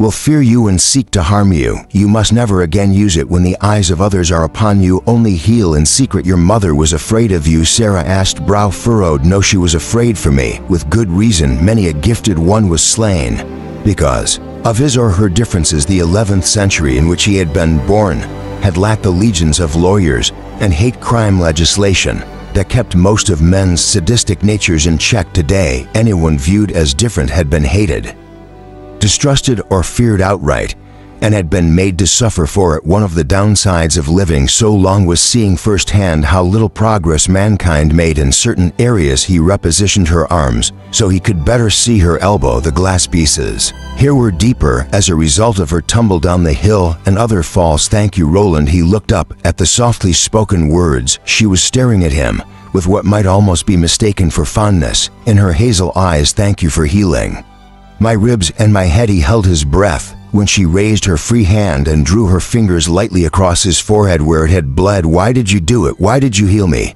without feeding first when you knew it would hurt you?" Why did her every touch affect him so he was so distracted he could think of no other answer but the truth? "I could not bear to see you suffer, but you could have fed and rebuilt your strength in just a few minutes." A few minutes were too many. When she lowered her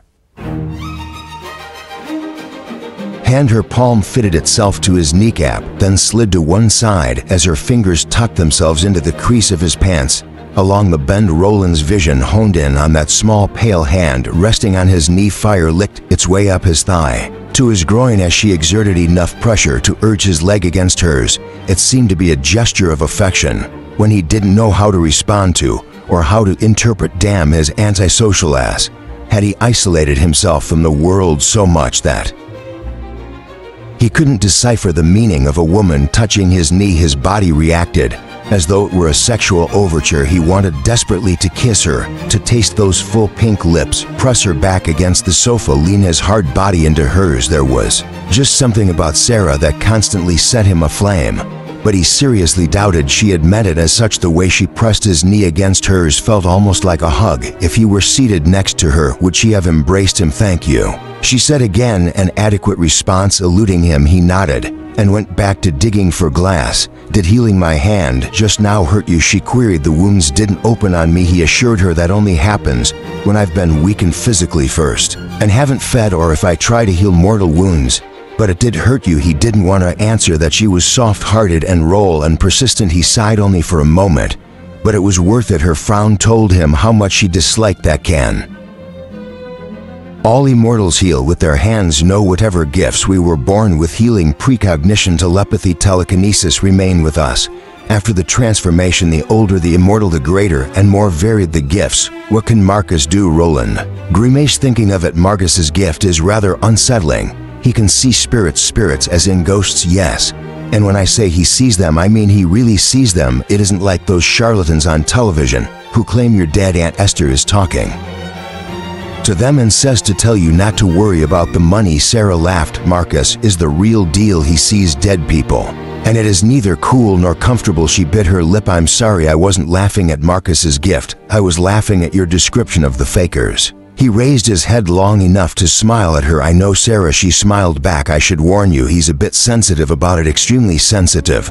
When Marcus was a boy, his stepfather thought he was mad and beat him nearly every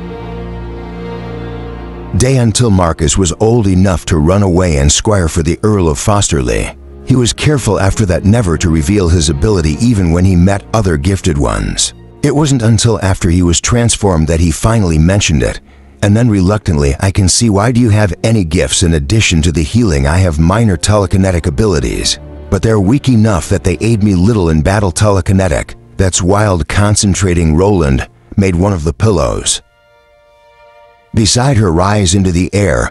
Without warning, Sarah jumped and stared at it with wide eyes that hovered there for a heartbeat, then flew forward and gently bounced off her face. Laughing, she caught it with her free hand and met his gaze. "I couldn't resist," he confessed with a grin. "A hush." She set the pillow aside. "Your telekinetic abilities don't seem so weak to me." He shrugged. "It requires time to focus that I often lack when fighting vampires." Roland set the tweezers aside. "I think that's it." He started to cover her palm with his free hand. Sarah grabbed his wrist.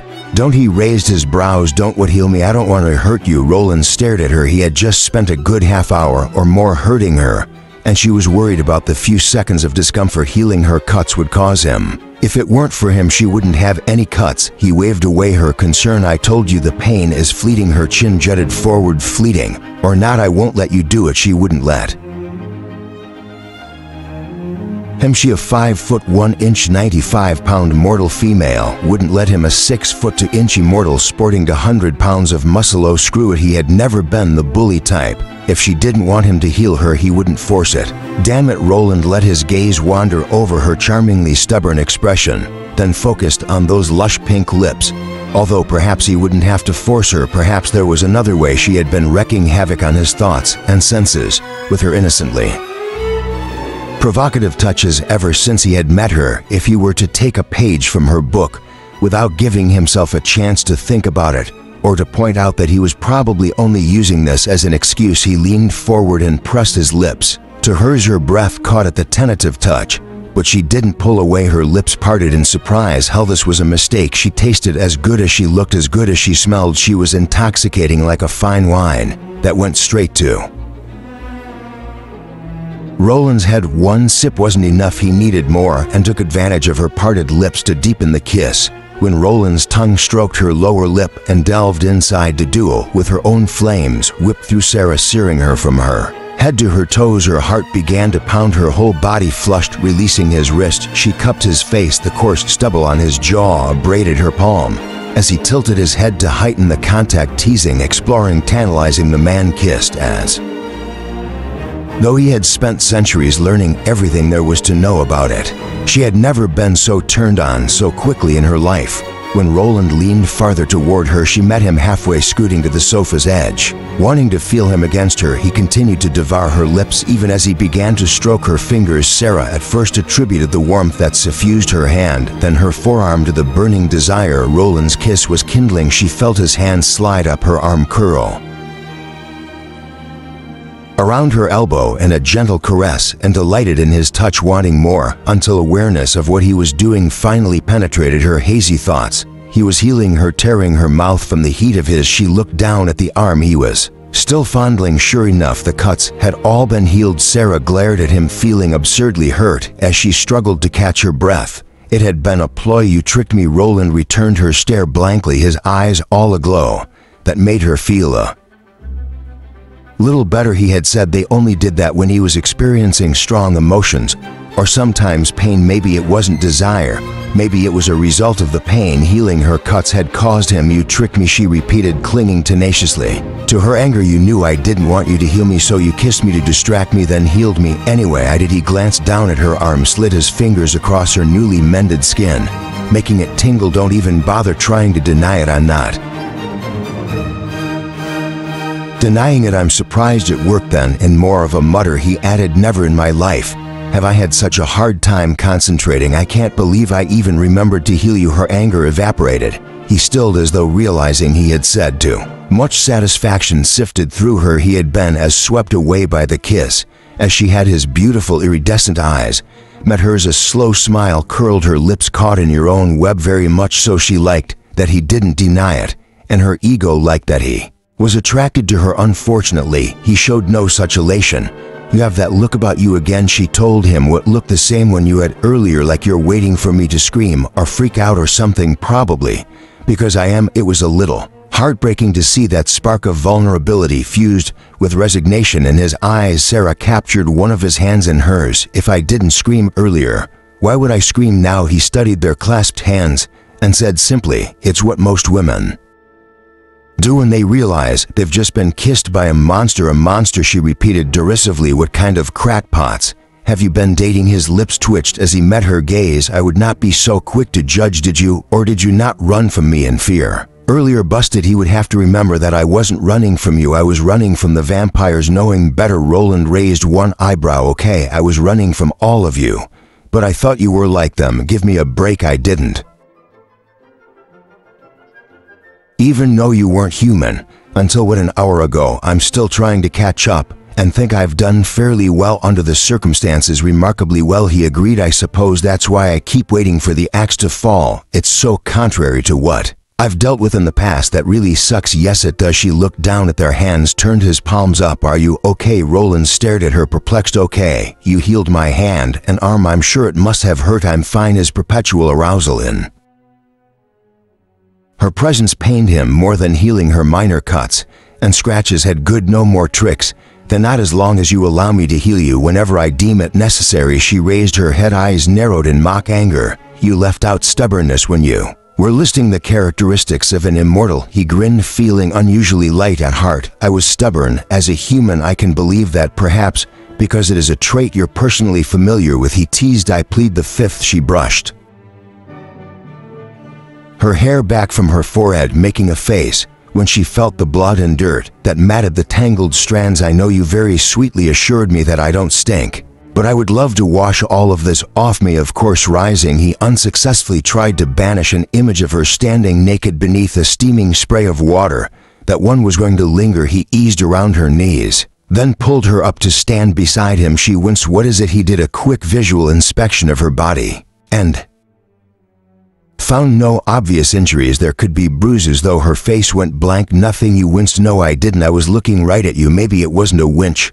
Maybe I was trying not to sneeze. There was a lot of pollen in that field, you know. No more than there was in the meadow behind your house. And you didn't sneeze once all day." She tapped her chin with one finger. "Just try again. I'm what you humans call a neat freak. My home is immaculate." She looked around, taking in the modern living room and what could be seen of the dining room. "You're right, it is, and beautifully decorated. Thank you. You aren't going to tell me why you winced, are you?" She gave him a bright smile he found impossible not to return. "No. Now how about that shower?" He shook his head, vowing to discover whatever bruises, aches, or pains troubled her later. "As you wish. Perhaps when she was resting she was a pretty sound sleeper. He wouldn't be doing anything to her that she hadn't done to him if he were to sneak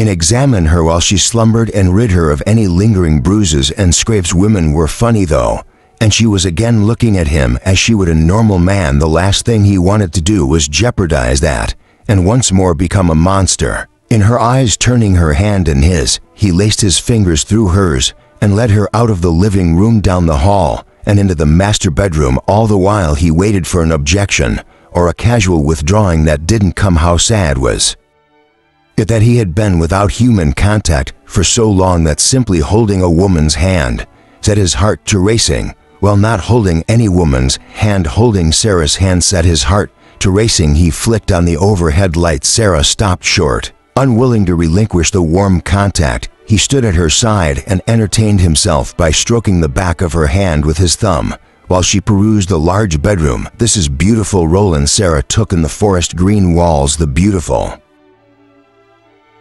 hardwood floors, the postmodern paintings, and the ebony-stained armoire for poster king-sized bed and matching bedside tables. "You like it?" he asked tentatively. "I love it. Green is my favorite color." His face lit with a gorgeous smile that made the butterflies return to her belly. "Mine.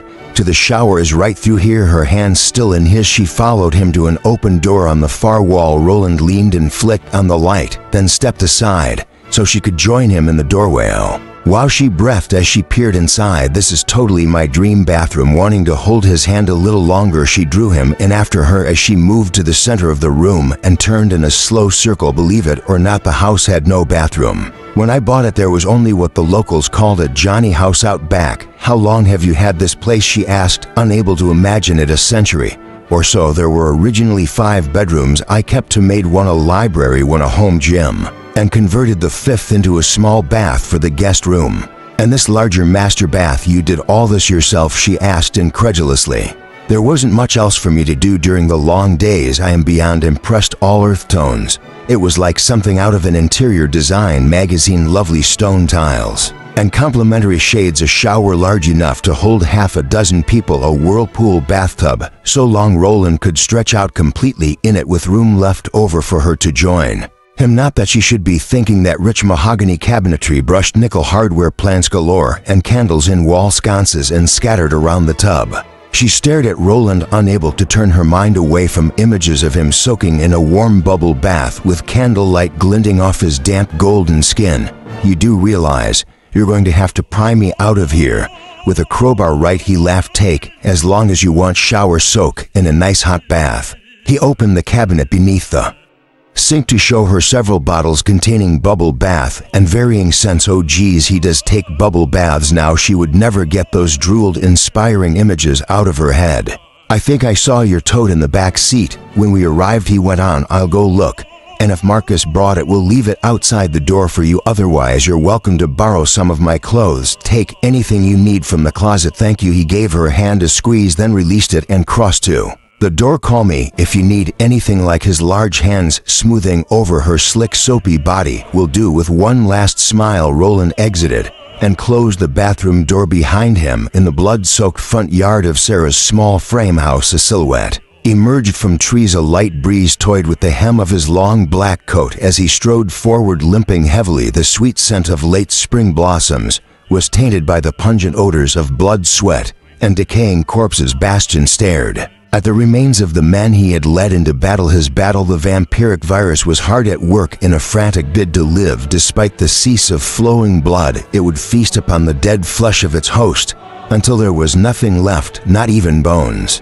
Minutes hence, the only evidence of the violence that had taken place here would be the crimson-stained grass and ragged pieces of clothing that no longer housed Bod. As rage boiled up within him, muting the pain of his many wounds, he had thought to find survivors here, unable to believe all 19 of his men could have been annihilated last night when they had made their first attempt to kill Roland, for had been destroyed.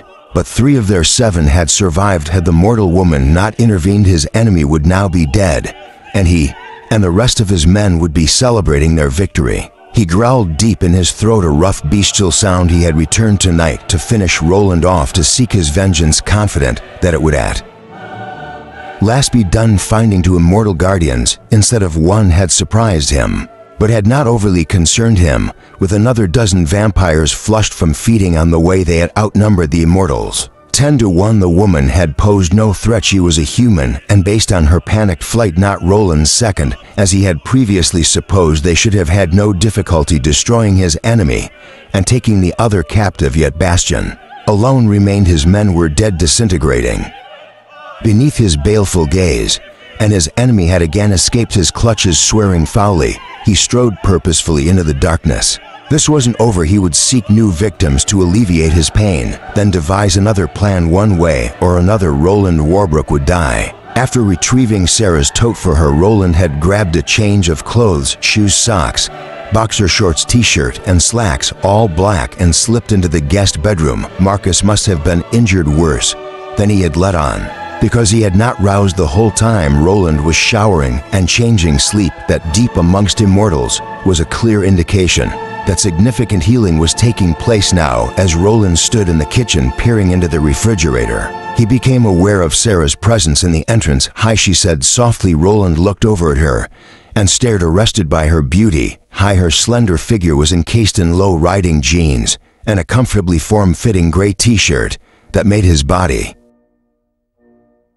react in ways that would soon have his eyes glowing if he wasn't careful. Surrounded by thick curls that were still damp at the ends, her lovely face was clean and makeup-free. Her ears, where they peeked through the heavy strands, were pink from the heat of the hair dryer that made him smile. Her tiny feet were bare. "Would you be interested in a salad?" he asked, surprised he sounded so casual. "If I can have a taste of whatever is producing that wonderful aroma afterward." "Yes," pulling organic lettuce, carrots, spinach, tomatoes, and sliced almonds from the refrigerator. He set them on the counter beside the sink. "It's eggplant parmesan." Her hazel eyes, more green than brown tonight, widened. "Eggplant parmesan." She moved toward him as though he held in his hands the key to a great treasure. "You made eggplant parmesan while I was in the shower?" "Seriously, don't tease me. It's one of my all-time favorite meals. So if you tell me you made it, and you didn't, I may have to hurt you." He smiled. "If by making it you mean removing it from the fridge and popping it in the oven, then yes, I made it while you were in the shower." "Oh, goody, goody, goody, goody." She danced over to his side, outwardly as happy as a child on Christmas morning. "I didn't even realize I was hungry until I smelled it, and now I'm ravenous." She took two carrots from the bag. "Perhaps now might be a good time to warn you that I may be small, but I can put away a lot of food." He laughed. "Nothing wrong with a healthy appetite." She used his environmentally friendly dishwashing soap to clean the carrots, rinsed them, then looked at him expectantly. "Where's your carrot peeler?" "In the drawer to your left." What are you doing?" "Opening the drawer." She retrieved the peeler. "Helping you make the salad?" He frowned. "You don't have to do that, Sarah. You're my guest." "Guests weren't supposed to prepare their own meals, were they?" She shrugged. "I know, but I want to." Since he enjoyed her company, he didn't press it and was soon glad he hadn't. Shoulder to shoulder, they prepared the vegetables. Sarah peeled the carrots while he washed the lettuce and spinach. He felt a moment's uneasiness when she pulled out his butcher knife. Roland and humans with sharp knives generally did not mix well. More often than not, one or the other ended up bloody. But he said nothing and was careful to hide the sudden tension he felt, or so he thought, glancing at him from the corner of her eye as she sliced the carrots with the speed and dexterity of a professional chef. She said, "If you don't stop looking at me like you expect me to plunge this between your shoulder blades, you're going to forfeit your portion of the eggplant parmesan." He shook his head, feeling another smile tug at his lips. "You really aren't afraid of me, are you?" Pausing, she lowered the knife, turned toward him, and leaned one hip against the counter. "I was, when I saw you bite that goth kid, and when I was running through the meadow, mostly because I was in a full-blown panic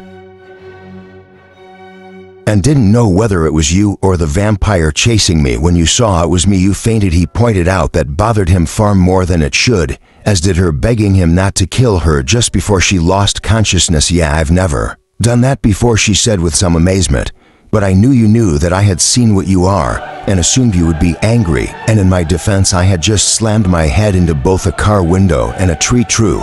And now no," she said simply. "I'm not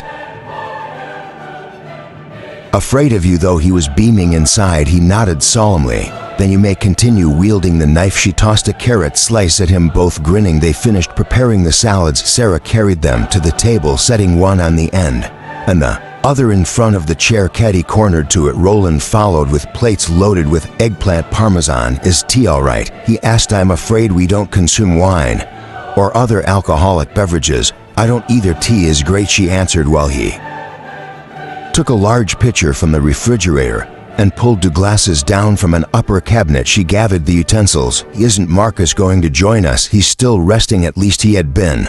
When Roland had finished showering, "He'll eat later once his knee is better." Holding her chair for her, Roland seated Sarah, then himself. He was glad she had arranged their plates close together instead of putting them at opposite ends of the table. This was more pleasant, cozier. "You never told me why Immortals were different from everyone else as humans," she said as she started on her salad. He even liked the way she ate. She hadn't been kidding when she had said she could put away a lot of food. She had an amusingly healthy appetite, but impeccable table manners. "We didn't know ourselves until the last few decades, when DNA and gene mapping were tackled by scientists. and members of the medical community. That must have been tough being different without knowing why, actually the why of it remains a mystery. It is only the how that we have finally come to understand. Her salad soon becoming a thing of the past, she slipped her first forkful of the eggplant parmesan between her lips, closed, her eyes chewed, and hummed in ecstasy. Man, this is good. I love eggplant parmesan, but don't know how to cook it. Roland's gaze fell to her lips, the gentle motions of her throat as she swallowed. Perhaps you would like to join me the next time I prepare it. I'd love to, she answered without hesitation, seemingly unaware of how her easy acceptance of his rare invitation affected him. So what did you find out? How are you different from the rest of us? It took him a moment to recover. Apparently every human being has 46 DNA memo groups, which provide the blueprints for their existence. Our scientists have discovered that those of us who were gifted ones have 7,000.